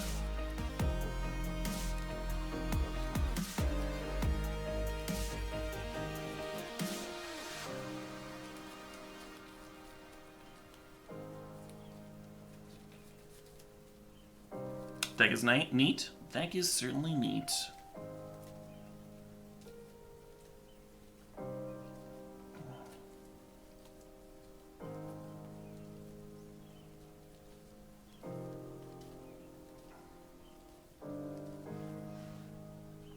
Did Dread Arbor get exiled?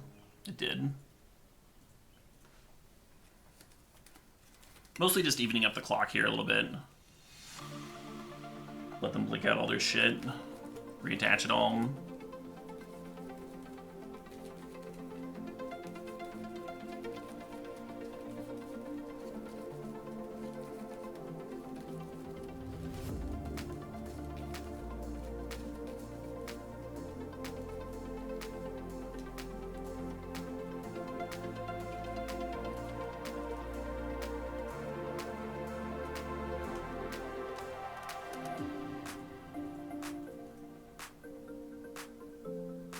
Oh shit, what up? Oh shit, what up? Hey, 600 hours since the 32 months there. When this game started, you hadn't subbed to my channel yet? That's how old this game is.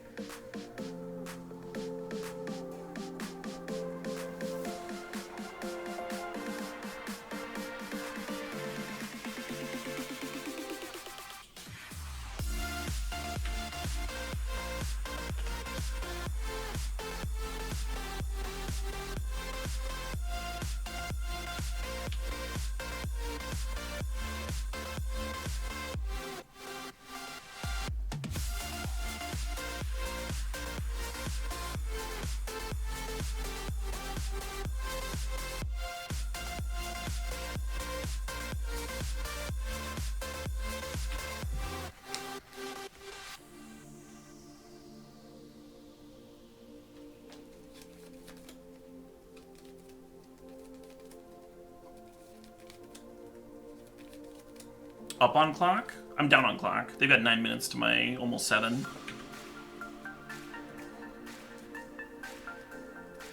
But it has gotten closer. Yorgen in particular takes a lot of clicks.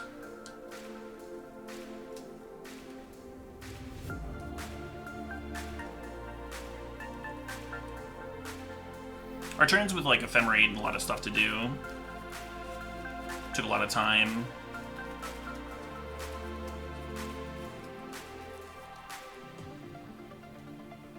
This deck does not have library, no. One in the sideboard could be cool. I don't know. There's not that much space in the sideboard. Unless the quad carpet flowers plan isn't all it's cracked up to be.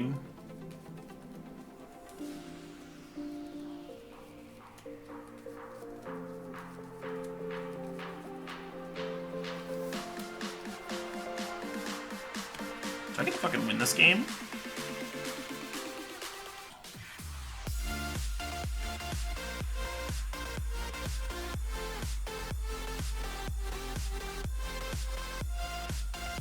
The side only makes 1/1, so.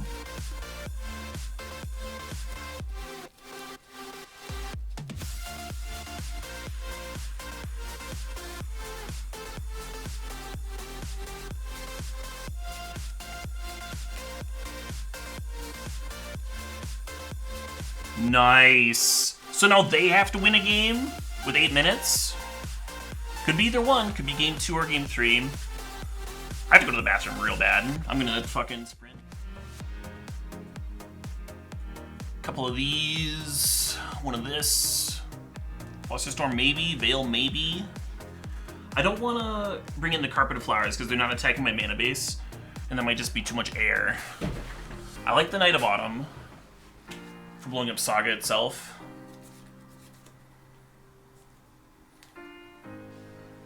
I think I'm gonna go down to like 1 or 2 swords and then cut some number of prismatic ending. I'm not sure about Veil. Veil and Flusterstorm are both awkward versus Teferi is the issue, which is one of the reasons I only leave in some number of endings.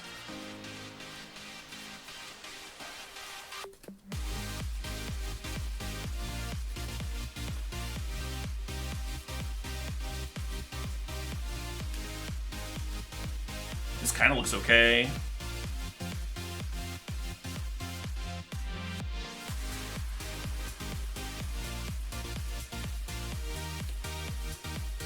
It's like whether you want Veil of Summer either over the Flusterstorm or the 3rd prismatic ending. I think 3 prismatic ending is a good number.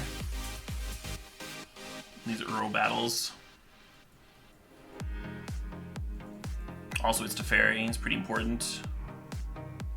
Yeah, maybe Veil of Summer is just more of a blowout than Flusterstorm.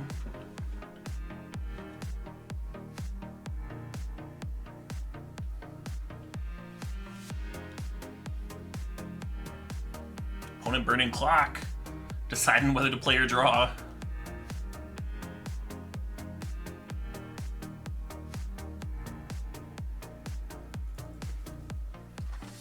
Maybe they just want us to be on an even level.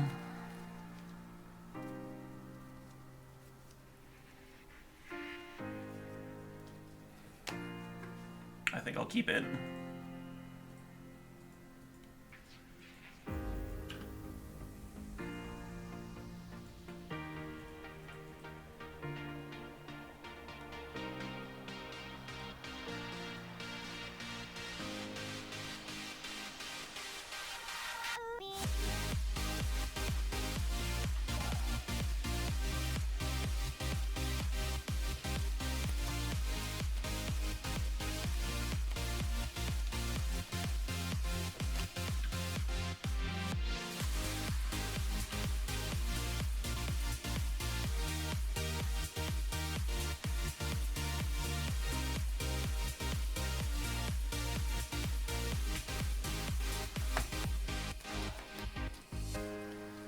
Only a minute behind.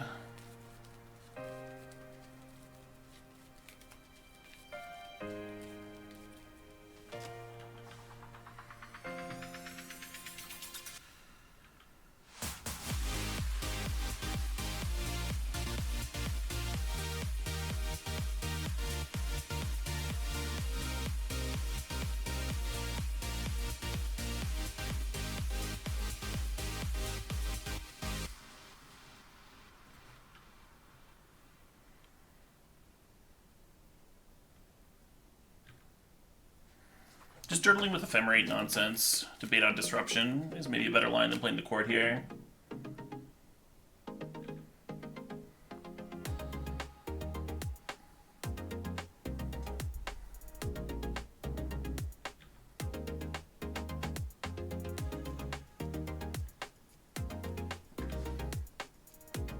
Can't force back because force negation is not the same thing as force will.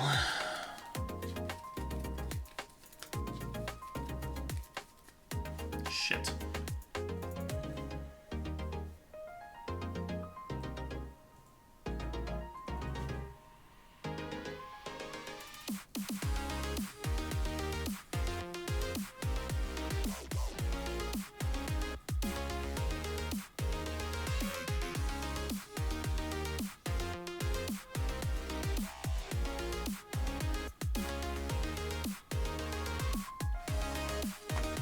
Not the ideal target here, but it kind of lets me know if my interesting.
I didn't even look at their deck, you know, just like no time, right?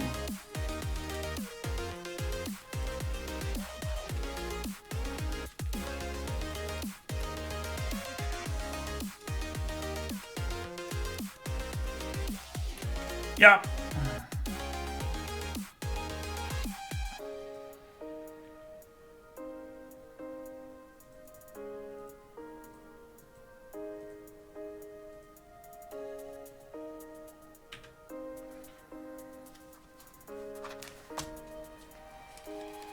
Journal Legends is a hot draw. You can like witness bank ending or something.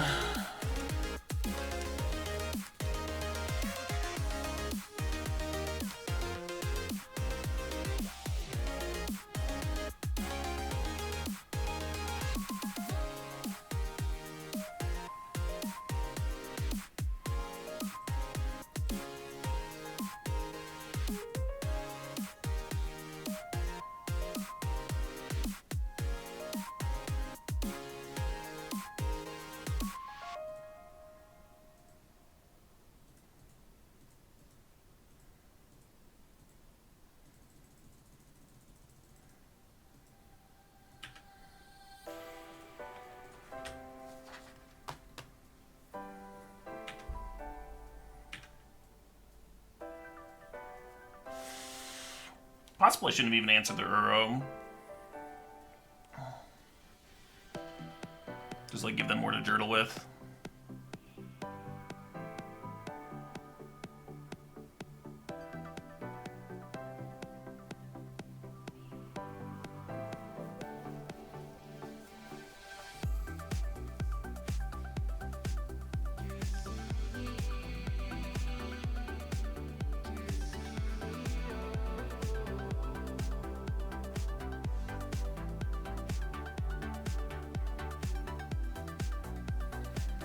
Yeah, I really like the courts against Bant control.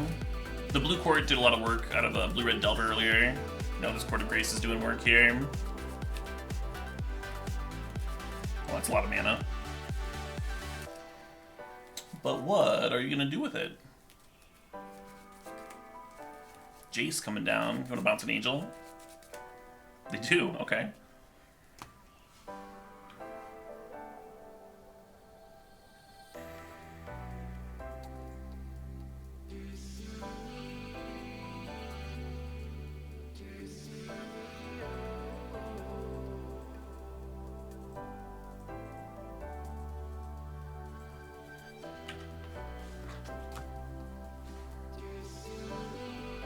Probably shouldn't even be casting the Zero.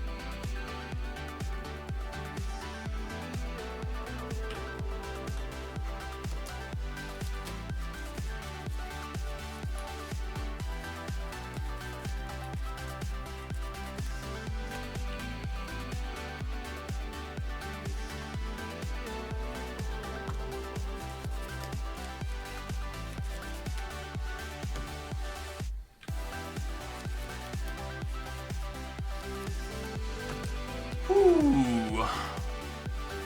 Wait, that was the match? We were up a game? I thought I was down a game. I guess I did win that first game. Oh, I should be restarting Moto. I'm gonna restart Moto. It was getting like real sluggish at the end there. I'm gonna go big for a sec. Don't freak out. Ah, giant egg dude!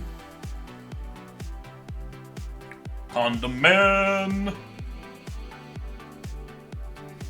Egg with 5 o'clock shadow. The tastiest of eggs.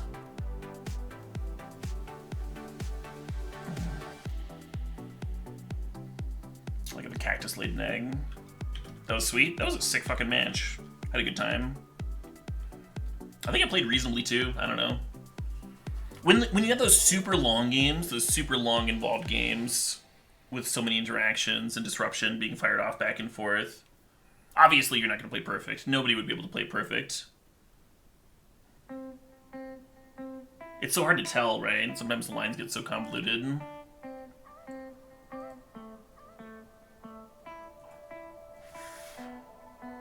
So it becomes more like, did you play good enough?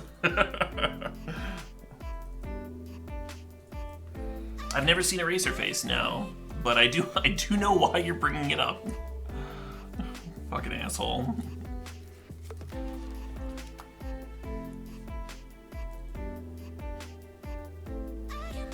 Eraserhead, Eraser something.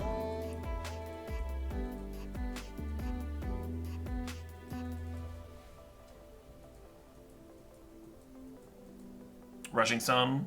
One of those games, the one before I went to the bathroom, that was a little. I don't know if rushing is the right word, but it's certainly a little distracting when your bladder's full.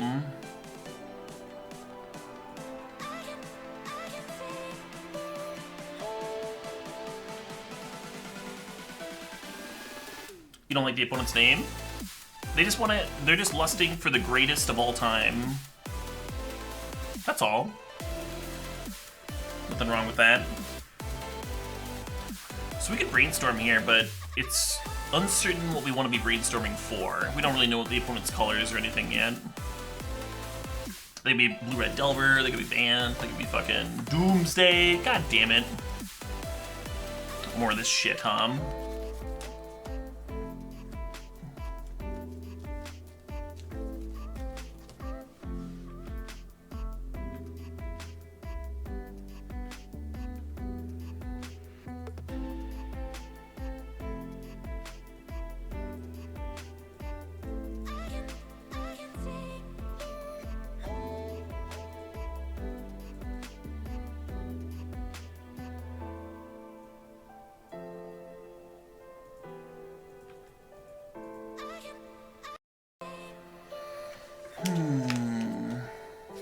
Do we try and brainstorm for an answer, or do we play Spellseeker? Get some value going.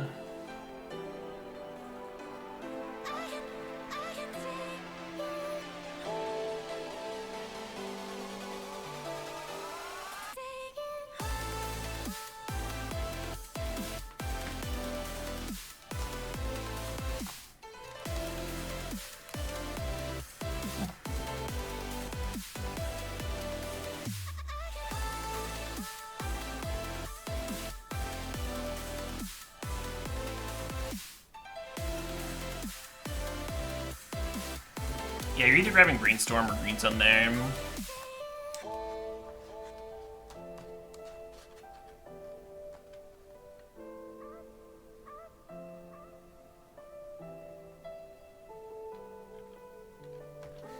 Really hoping we get to untap.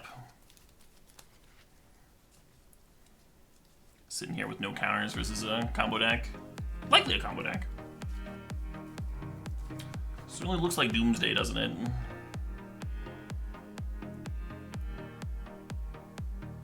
Waiting for Goat Lust. Story of my life.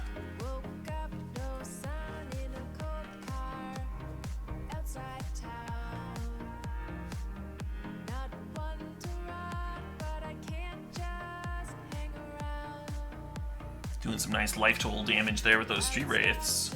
We just need them to cycle 7 more.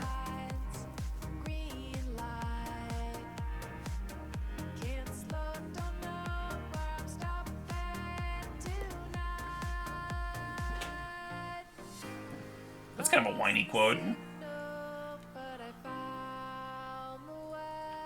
think I meant it in a humorous way, but it almost sounds like a incel shit.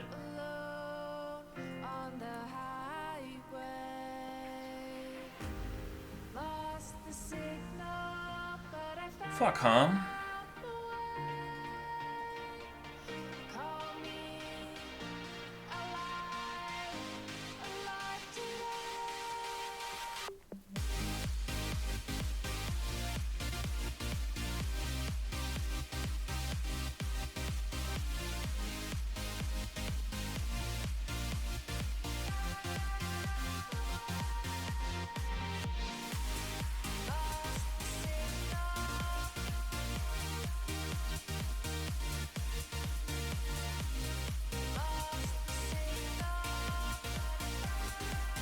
That's all of them. That's all the brainstorms.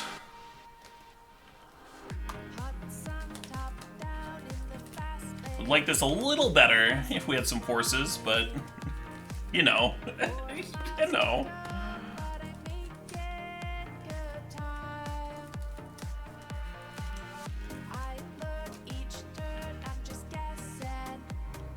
They play one Oracle, yeah. They only need one, though. They play it with 0 cards in their library, so Swords isn't good against them.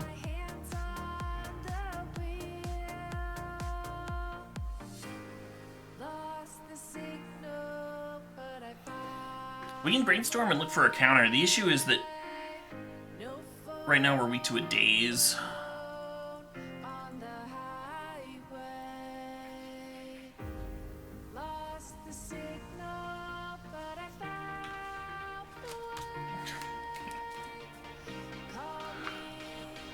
How many brainstorms was that? Oh, right, it was 4. That's right. See, I know that because I don't have any left in the deck. It was all 4 brainstorms. We found 0 counters. 1 counter probably doesn't do it against Doomsday, though. They probably have a counter for you. They probably have backup there.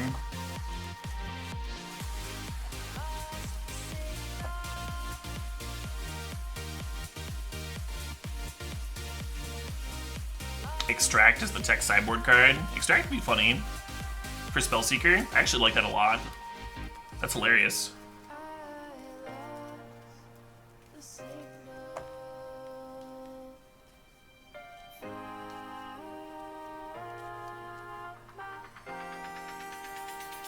Honestly, there's enough Doomsday on Moto. It's like not even that bad of a main deck card. All these Spellseekers.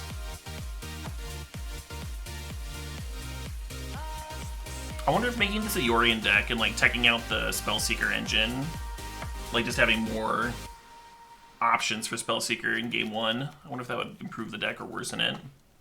Might be fun to try out.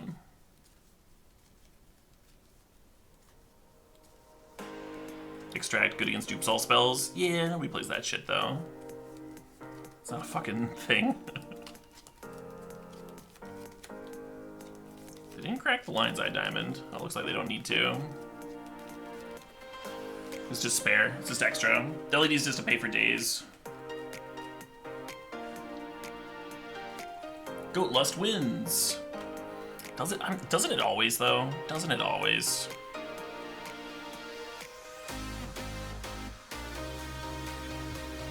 Name one time Goat Lust didn't get there. Okay, name 2 times. Bringing in Carpet of Flowers against fucking combo does not feel great. It's not the best.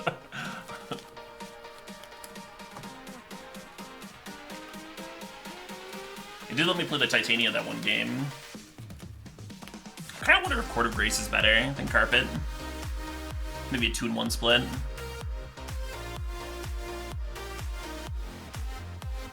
I would not be surprised, Max Extortion. I also play against Oops a lot. It's like once every couple of leagues or something.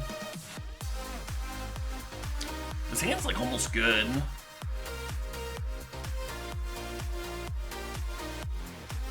The Brainstorm and the Euro adding a lot.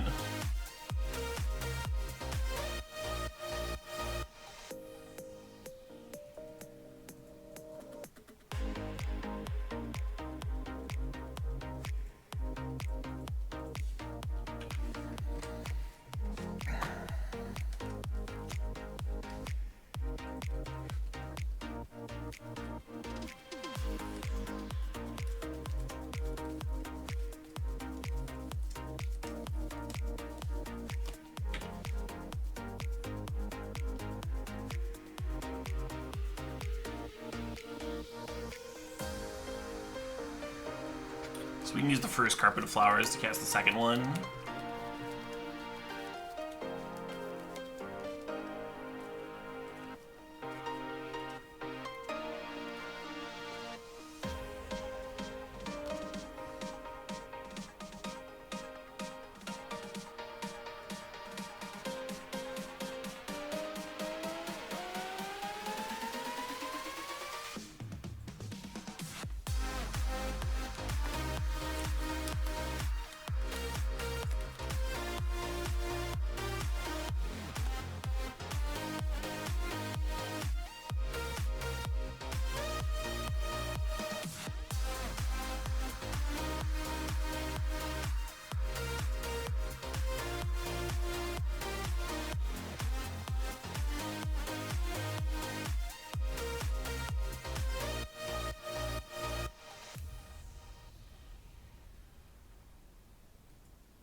Bummer.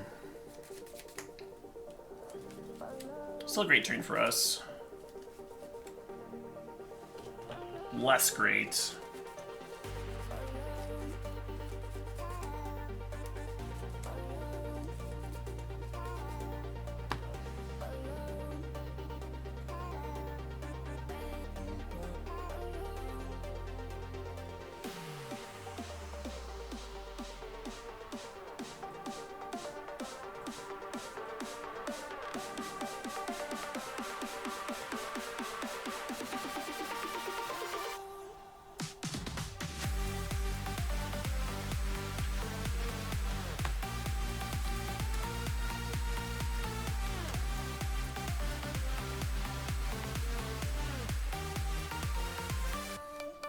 Bummer.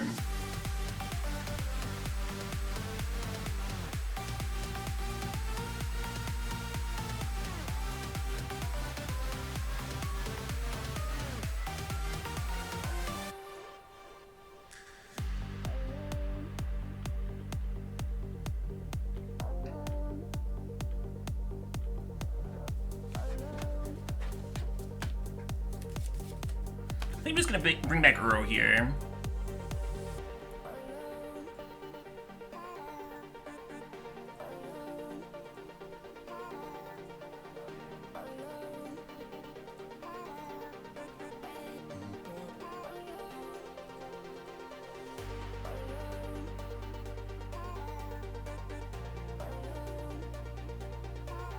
Better have Meddling Mage or Force of Will in the graveyard. Probably Meddling Mage for Eternal Witness.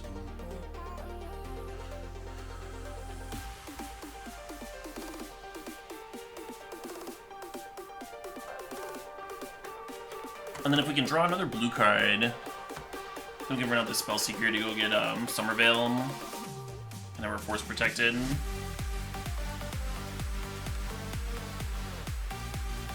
imagine they're gonna try and like win or set up to win here though. I don't think they want to try and face down this Uro.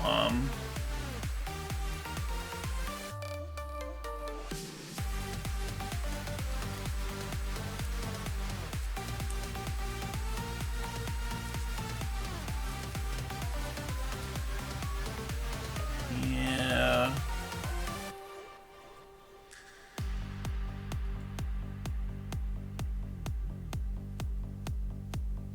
Don't they go to 7? I think we got him, folks. Remember the Misty has a few different options in here, huh? I don't think they can win with one card in hand. I think they need 2. Either like double cycle or Lotus Petal Cycle or something.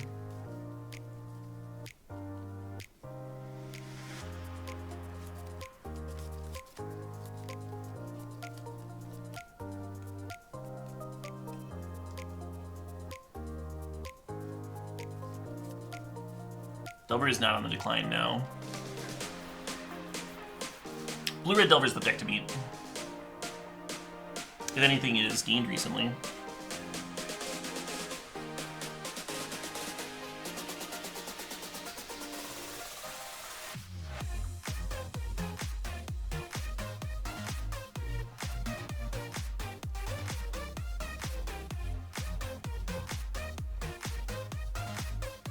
I think Gush is like the literal only one.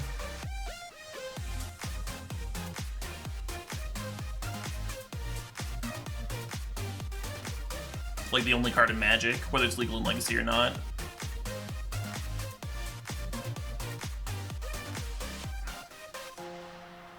Oh shit, what up?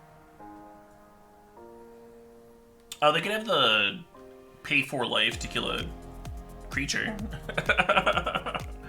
Yeah. Or a Submerge or something for the Uro, just to buy a turn. Not cards that Doomsday plays, of course. Hey, Johnny Blanco, thanks for the sub, thanks for the 24 months there. Great to bring in the 24 months, brother. Hey, thanks, Johnny. When someone says brother, brother, that's how I think of it. Well met, brother. Someone actually talked to me like that when I was at Psycho Las Vegas. I was wearing my Tiger Mandy shirt, and they were super skinny and like had all like, you know, metal shit on, chain wallet, that sort of thing. And so it was really weird to hear them. Hey, that's a nice shirt there, brother. Man, it's a great fucking movie. Pound it, like just all that. Yeah, thanks, dude. Have a good one. Yeah, so game 3 we're gonna have to win here on the draw. I don't think anything changes. I don't think anything changes from my end. Was it Hulk Hogan? I don't think it was. I don't think it was at all. I'm gonna mull this. This hand sucks. Weirdly enough, this hand feels better. Even though this hand also sucks. I'm gonna keep this and bin a Noble, and hopefully it works out. I don't wanna go to fucking 5. Fuck that. Fuck going to 5. Not about that life.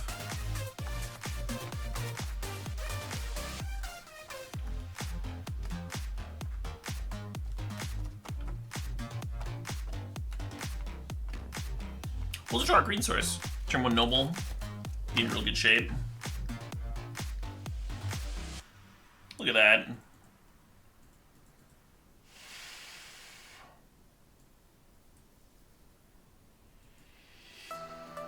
So something that a lot of players screw up, something that a lot of players get wrong, is that they would not have drawn a green source there, and that would have been a misplay. If you need a green source to play your 1-drop, you should draw a green source, not some other card. Very easy to screw up, though.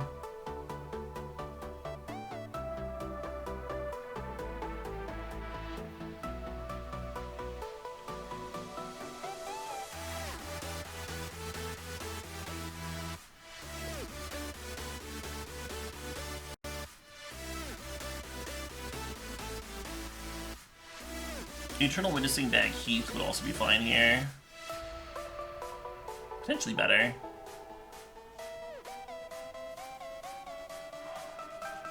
Flusterstorm, Surgical, and Veil of Summer are the three that make sense to me. I think I grabbed Surgical here because I can't cast the other two. And next turn I can like Ephemerate for one or the other. On the other hand, if they don't have it, then I would much rather have Veil or Flusterstorm in hand than Surgical. Like next turn.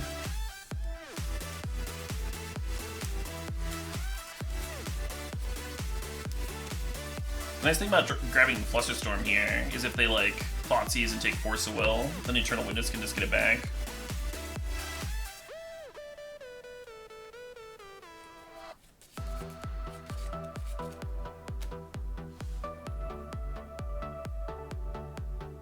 Surgical doesn't even necessarily stop them.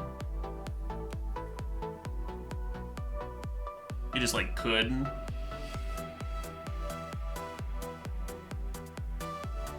Like fuck with their Doomsday Stag.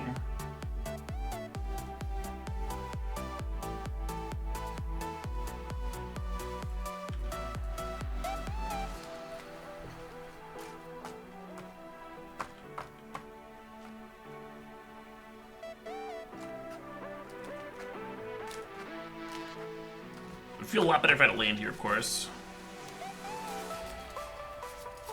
I think Surgical's worse if they know about it. Maybe. I'm not sure how much that matters.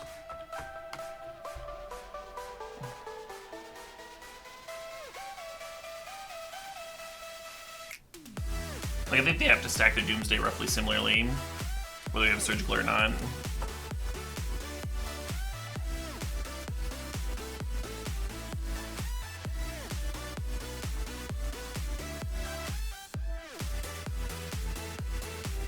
And Surgical doesn't win, of course, it just like...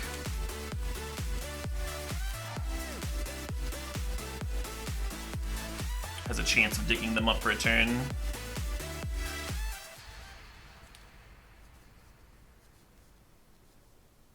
Whoa. Yeah, alright. Love that. Love that for you. I've had to cast ideas on Bound as the Doomsday player. It's usually not where you want to be at. Unless your hand is like literally all land or something. This is clunky. This is clunky, and it's card disadvantage.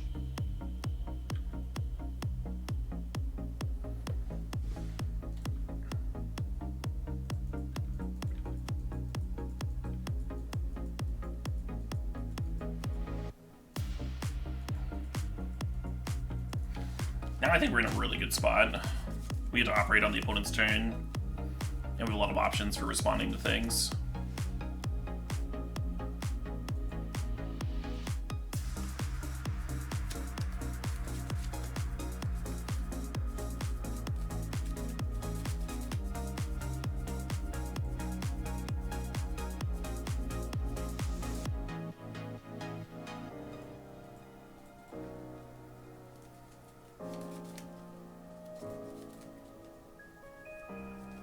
Nice.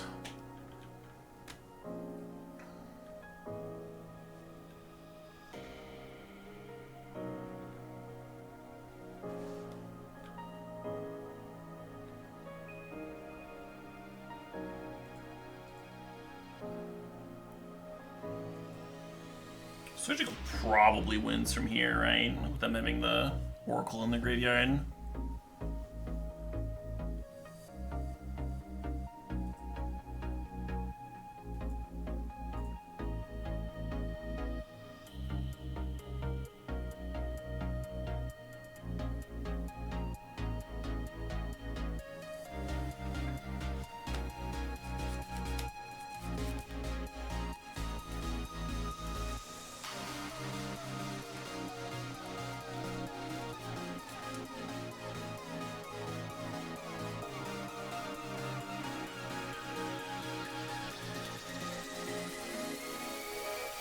I win!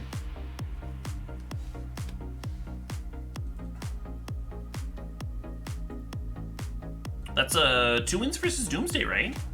2 wins versus Doomsday? That's not too bad. That's not too bad at all. Who's the lost to again? I don't remember it all. So we beat Doomsday twice, and we won a Bant Mirror. The fuck was that lost to? Oh, Death and Taxes. We lost to Death and Taxes, that's right.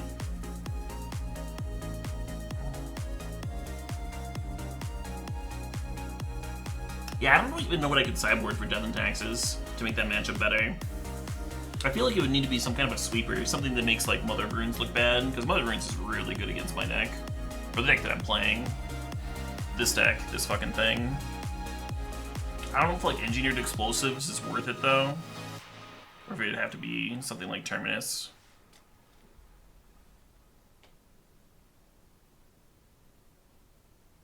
Explosives isn't a bad sideboard card. It's not crazy.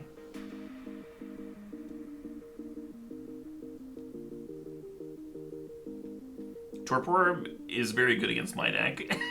And Torpor Orb shuts off my deck too. I thought about Torpor Orb as like an answer to Doomsday. I was like, wait a minute.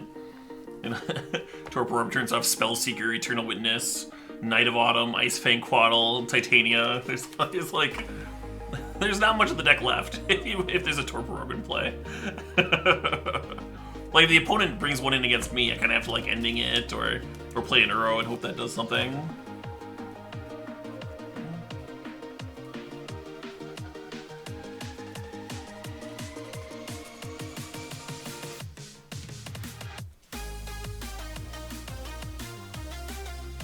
Tron is a rough sell in the Wasteland format.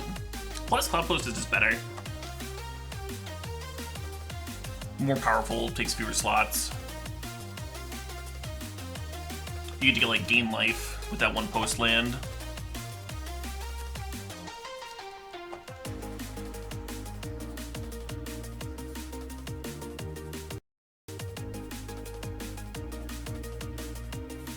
Cloud Post was modern legal, yes. What a fucking mistake that was.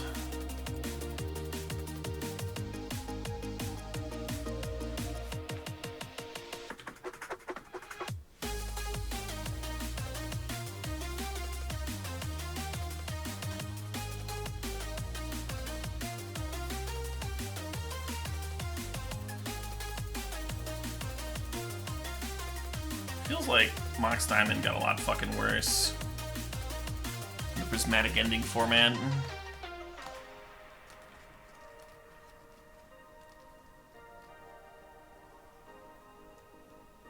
I don't think this VOD's handy too, Jake. I think there's some screenshots running around.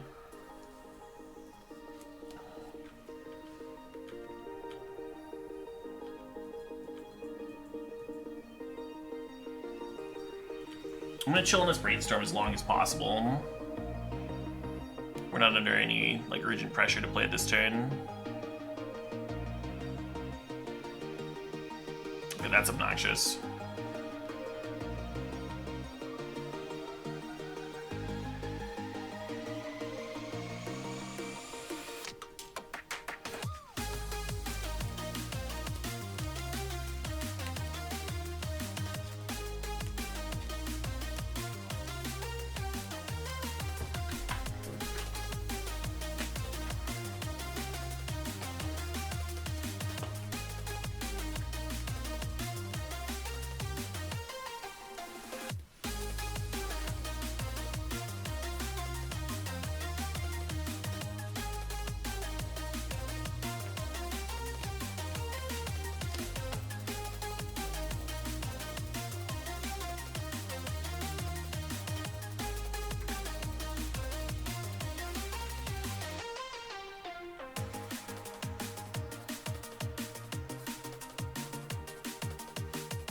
Do I have plans to play Painter today? I was gonna play Painter if it ended up I had time at the end, and it's 1:30. I think this is gonna be the last match of the night, right? Yeah, this is round 5.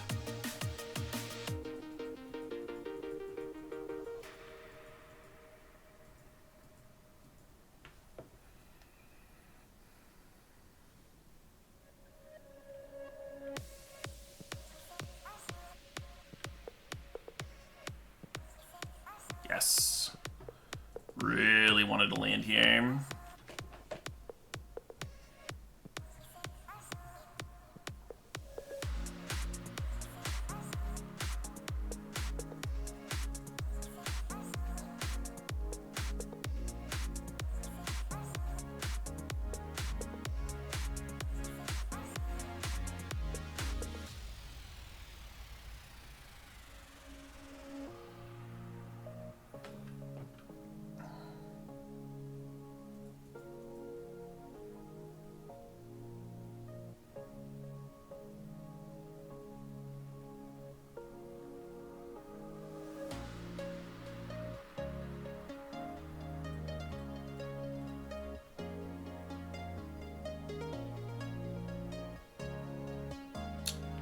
Coming for that other one too.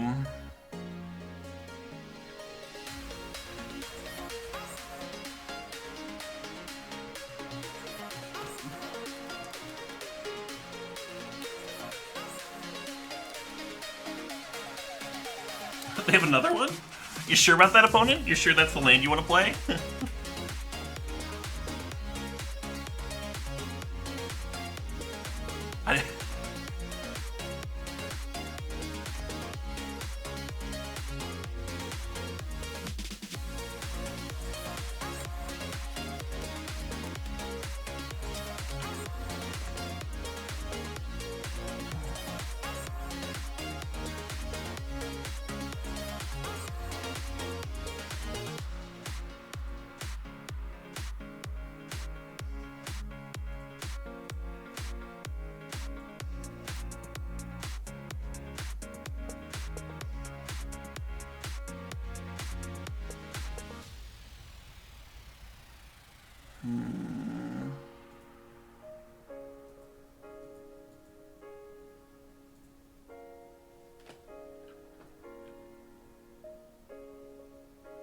Force negation, do exile, yeah.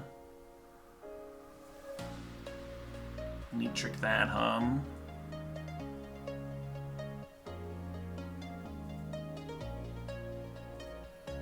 This one goes and gets Green Sun, so we can get Eternal Witness. Eternal Witness can get back Ephemerate.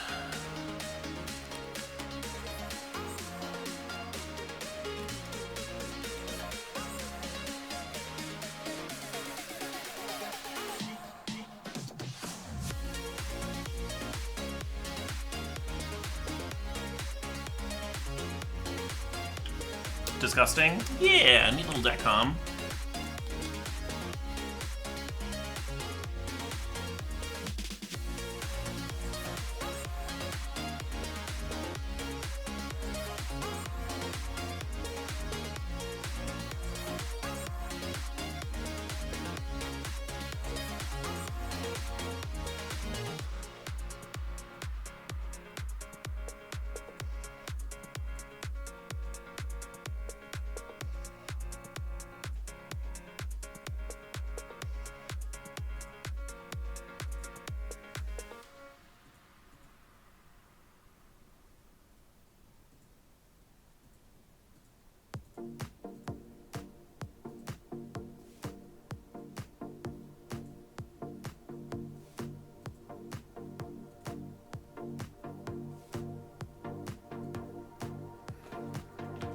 And then you just start stacking Force Wills. Hopefully that locks out the game.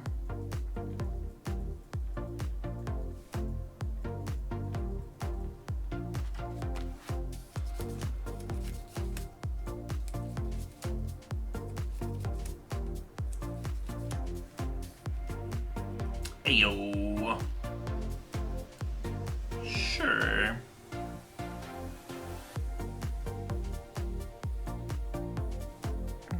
I spent another saga. Those poor sagas.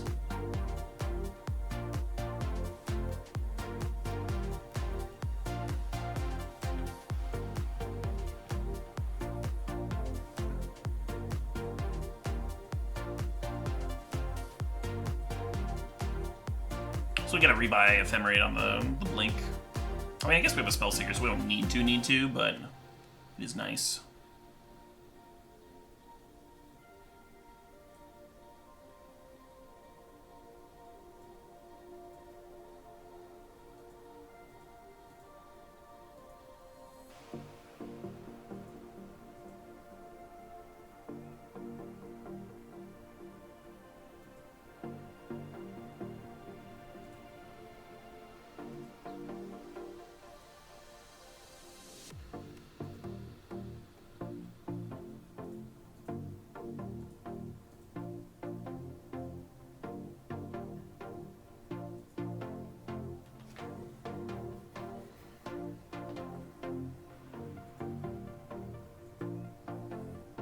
Get two of them going, why not?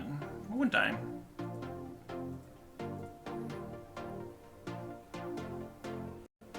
And I kind of want to get back the ending for the Mox Diamond, but I think I should just get back Force Negation here. I feel like that's slightly better. Next turn we can exile the Mox. And BD.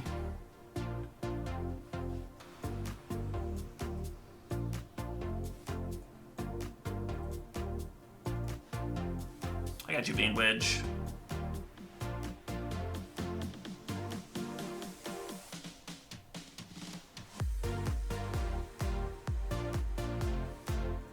Actually,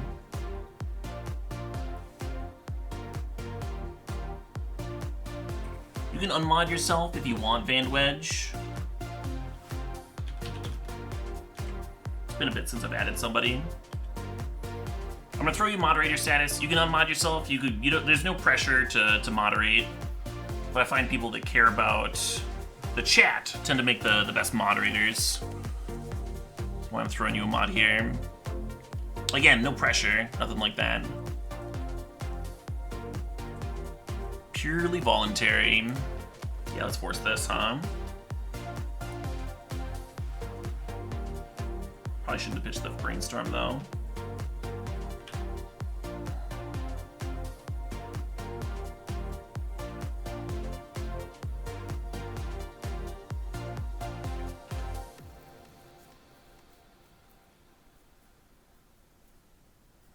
Oh, this is going to be a crop rotation for Bajuka Bog to get my graveyard.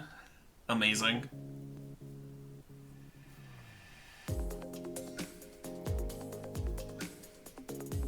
Nope, they're getting Tabernacle. Less amazing. Ooh, but I can blink with Ephemerate. I can blink the Eternal Witness and the Spellseeker, and then I won't have to pay for those. That's nice.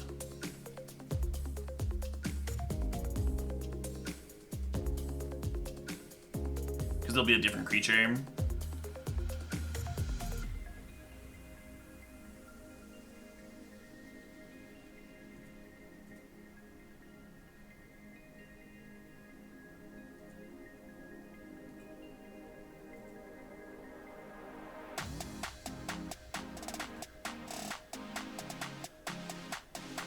And this one can go get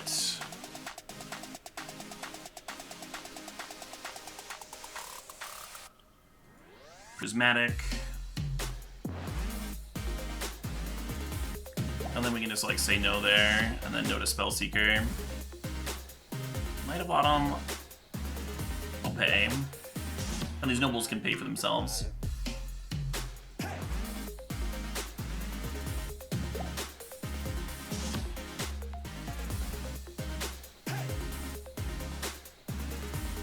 How's my night going? It's going great. Have you seen this board? I'm having a fantastic time.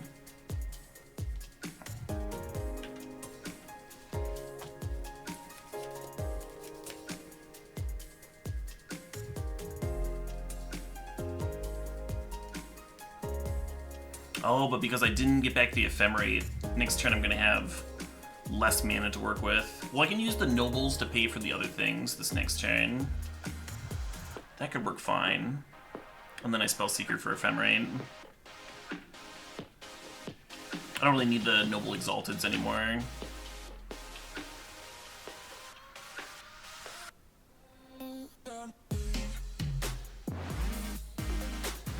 I shouldn't have paid for that Spellseeker because I'm going to play one.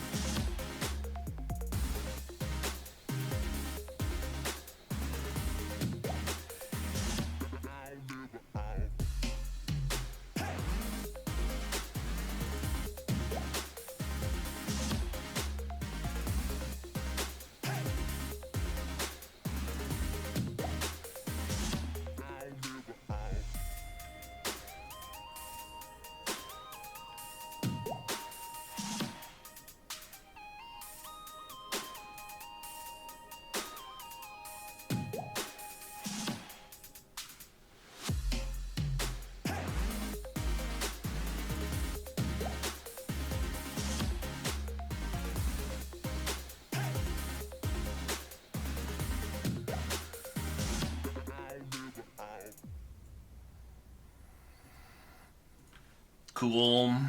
And then we can let one of these Spellseekers die. That'll be totally fine. Maybe play Uro or something. Let's get a bunch of lands going.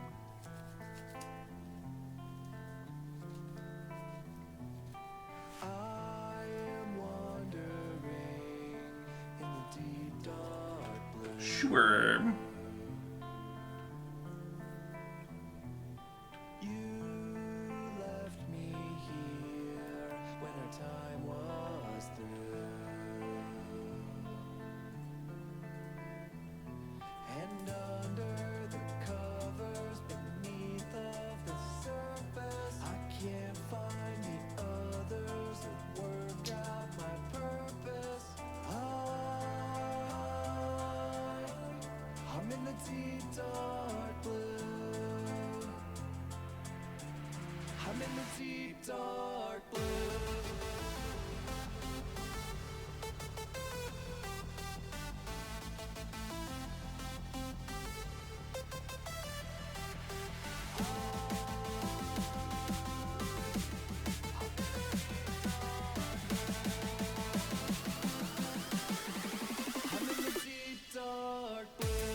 Just gonna ship out lands in play.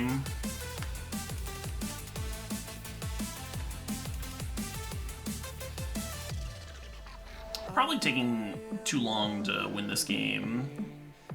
Like more time than I need to.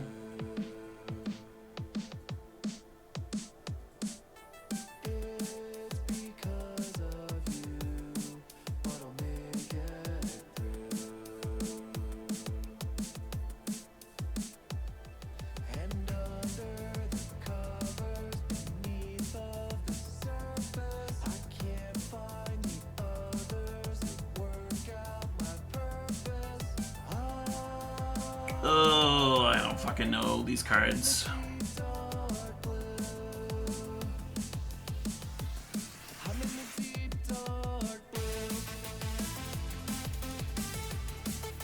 So now I'm not gonna Jurdle with Ephemerate anymore. I'm literally just gonna like attack twice with the Uro and call that good. It won't be 4 minutes behind, but so what, got this pretty locked up, I think.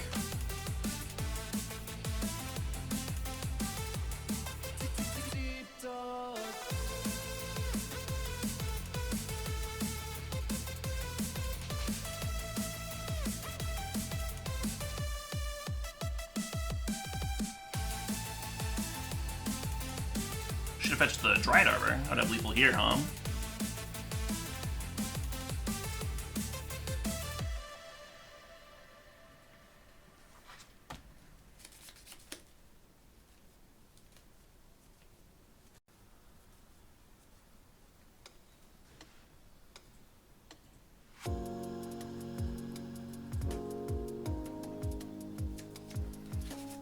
They're gonna go get a Crocus. Bounce her own.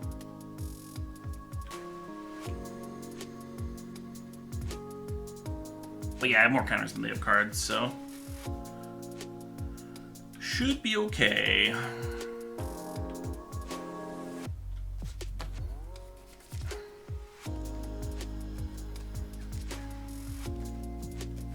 Yeah, sorry if the commentary's been a little light. A lot of stuff going on here, I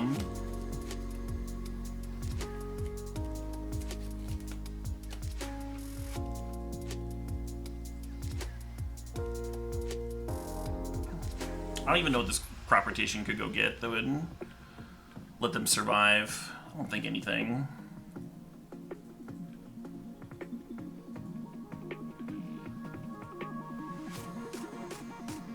Urborg doesn't do it.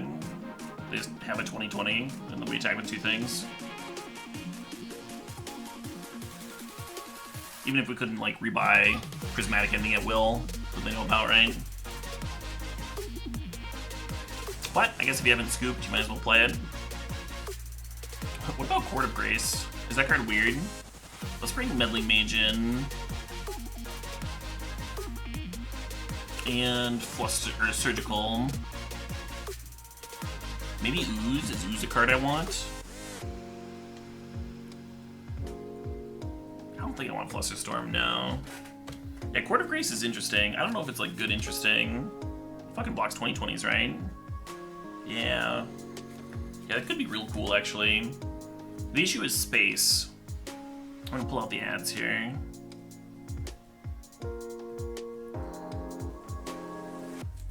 It's also just an expensive card, that Court of Grace.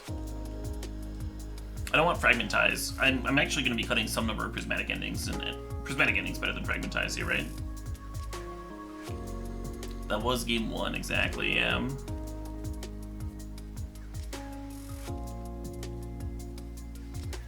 I think I'm going to cut an Uro. Might cut down to 1 Swords.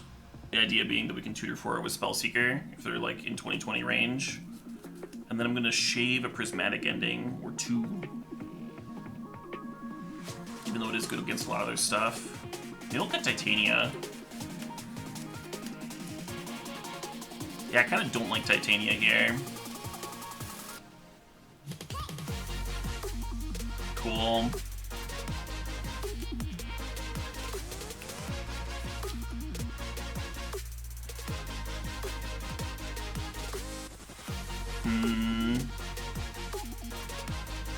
I don't think it's a mole. I'd feel better if we had a blue card to pitch this Force Negation, huh? It'd be a little bit better.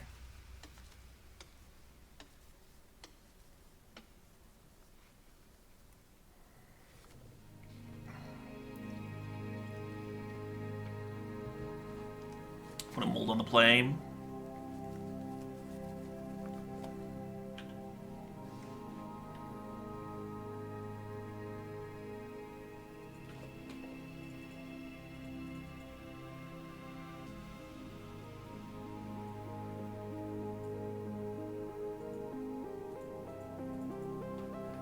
We did draw a blue card for the Force Negation, so that's nice. We'll see if it ends up being relevant.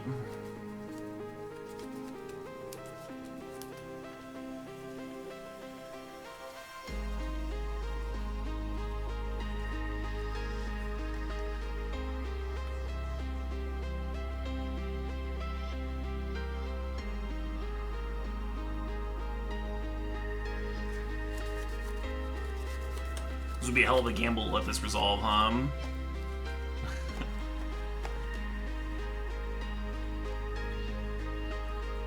Because we don't know if we're gonna hit our 3rd land.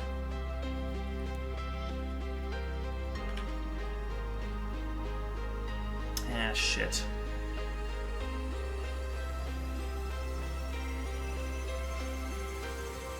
The issue is now I don't have a Force Negation. If they do have a Loam in hand, could really guff me up.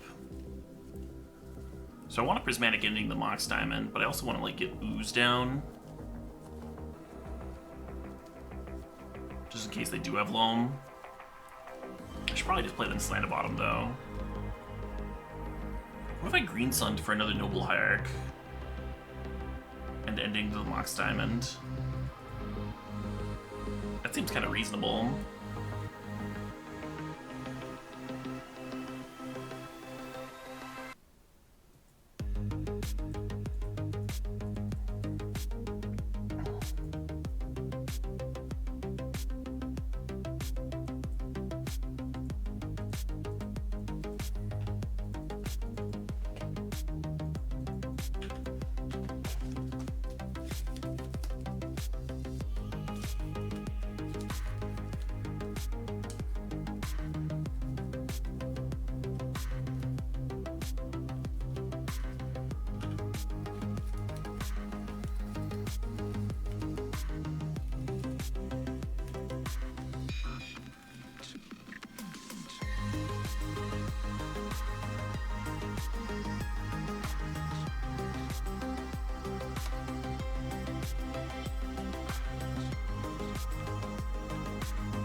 Yeah, now we're gonna start Start fetching basics. We have a couple nobles going.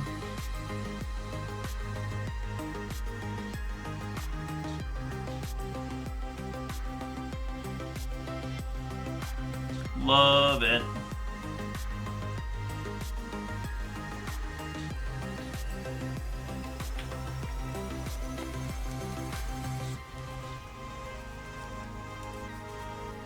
Not the scariest board ever.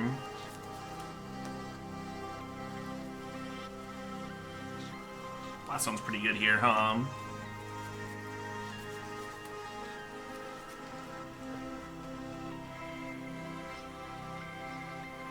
That one's also pretty good.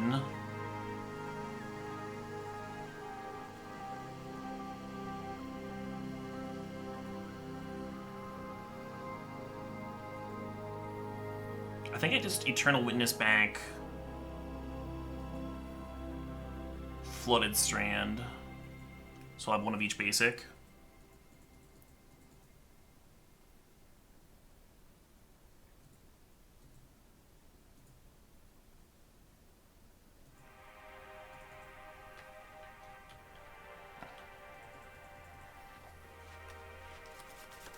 Maybe they should have ephemerated now while I knew they didn't have Punishing Fire handy.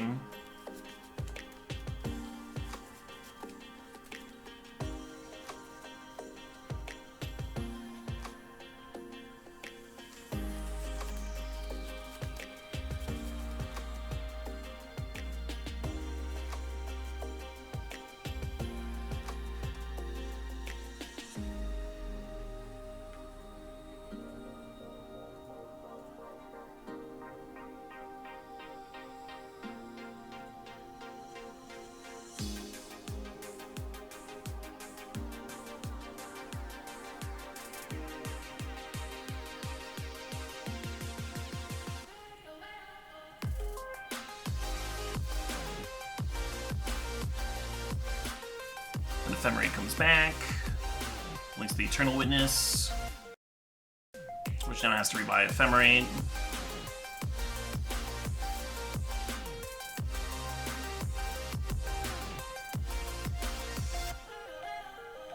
Knight's free to attack, getting these exalted bonuses.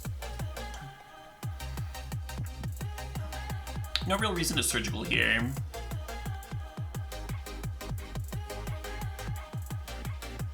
I'm gonna Ephemerate while they're tapped out. Rebuy this Force Negation.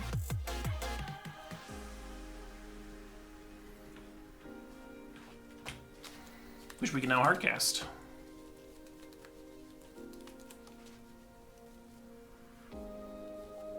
If they play a land and activate a Blast Zone, we lose the Nobles, so we wouldn't be able to hardcast anymore.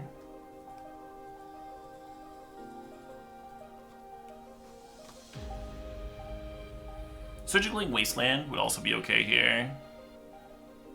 Huh. You don't want a Surgical Loam though. I think I want a Surgical Loam. I don't think these Wastelands matter. We don't have basics, right?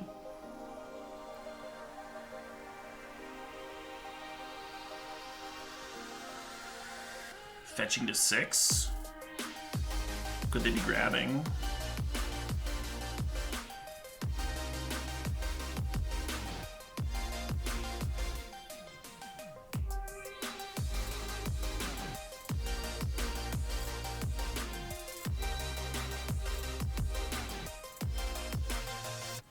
They just have more Power Blast action.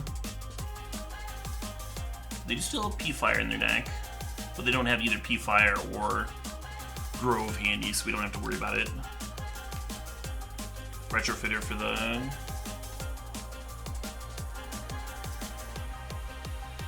Oh, they do still have 2 Sagas in. It's only 2 Sagas, though. Seems like a lot of stuff for only 2 Sagas.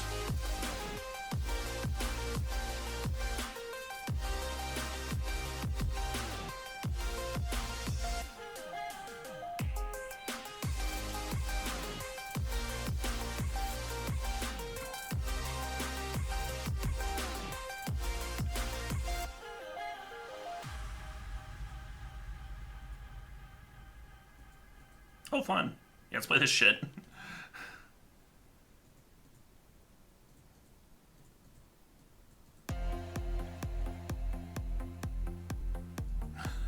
This is such a weird card to play against lands. I think I love it.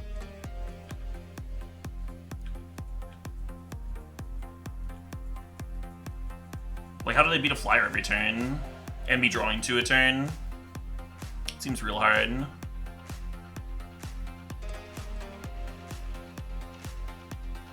gonna chill on this Ephemerate, because I don't know if I want to bring back Surgical or Force Negation.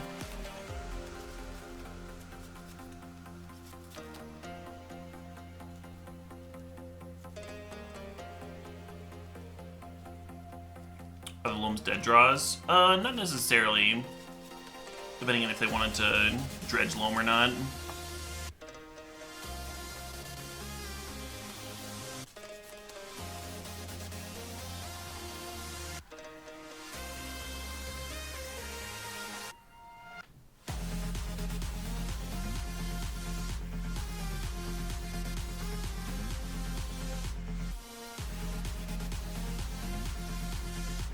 They're just sticking around. I don't know why I'm bothering.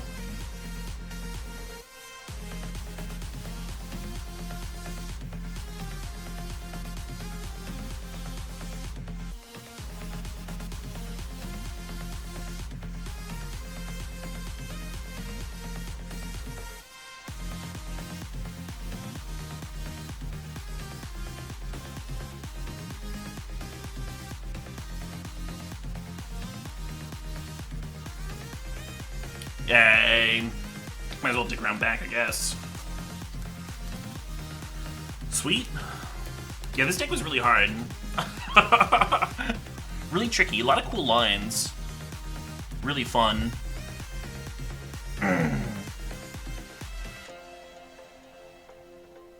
Where was it?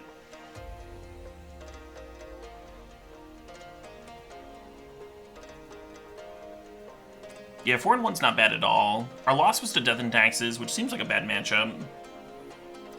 I don't really know what we could do about it, besides potentially playing Engineered Explosives, which we, like, kind of butts heads with our Collector Oath in that matchup. It's pretty hard to protect Collector, though. They have a lot of ways of interacting with it.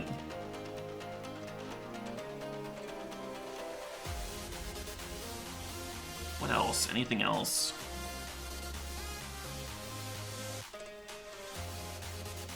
Yeah, could just experiment with other kinds of sweepers. That's all I can really think of. Going in, I was worried that 3 Ephemerates was too many. Now that I've played the deck a little bit, I think you need the 3. You need all 3 Ephemerates for the hard control matchups.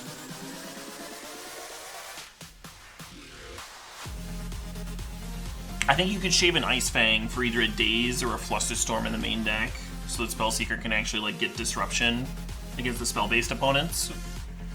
I actually really like the idea of a main deck Flusterstorm. I think that would help a lot. Just having something worth grabbing. And I don't think you need 4 Carpet Flowers. You could play 3. 3 would also be fine. It was sweet though. Carpet was sweet, even if you drew it. Sideboard doesn't seem tuned for Death and Taxes. How would you tune a Bant deck sideboard for Death and Taxes, Yo Barrage? That's kind of what I'm getting at. Seems tricky. Extract. I mean, we beat the fucking Doomsday decks that we faced. Extract is a filthy sideboard card.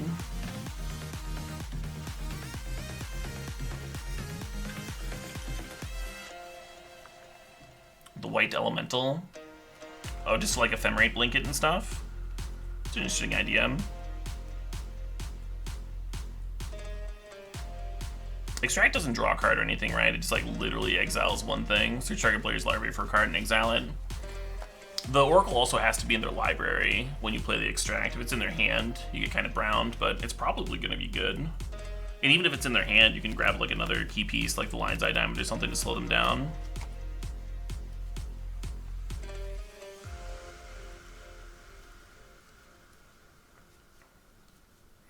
I think you could also shave one of the main deck white cards, whether it's Prismatic Ending or Swords, and move one of those to the sideboard. I kind of like the idea of just 3 Swords of Plowshares in the main, instead of the full 4. And then keep the 4 endings in. Something like that.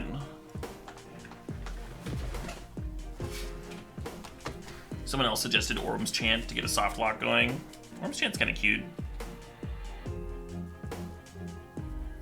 I wonder if the Orm's Chant soft lock would be something that you could do against Death and Taxes.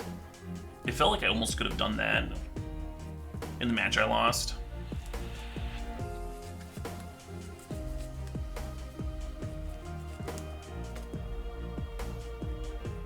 I'm not looking to add crop rotation, no. You need more of a toolbox than just Caracas. Spellseeker for crop is cute though. Vial Skyclave my thing. Well, I mean, the vials aren't necessarily active. Prismatic Ending and Collector O for kind of designed to keep Vial off the table. They can still swords and the pitch swords at instant speed though. To like break it up on your turn. Yeah.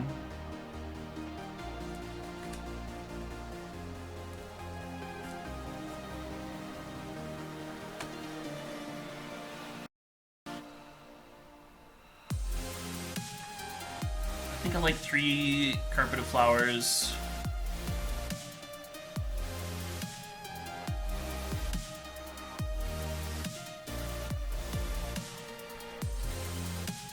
The pitch creature doesn't actually sound terrible to me. Just for like more ephemerate value. Potentially worth testing out.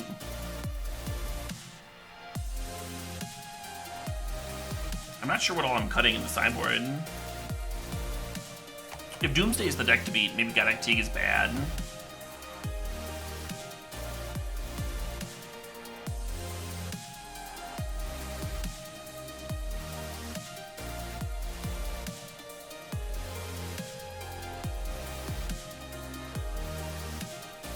I wonder if another Surgical is better than Scavenging Ooze.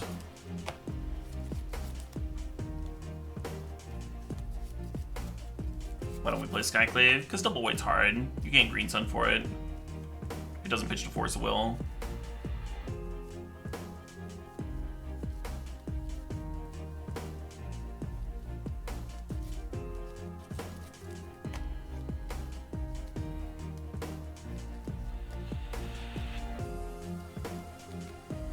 They also have like Mother Runes to protect their stuff.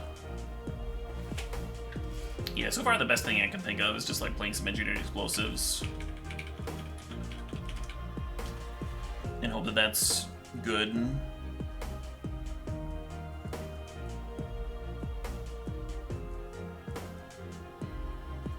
It's probably not. Alrighty, folks. I think I am donezo for the night-o.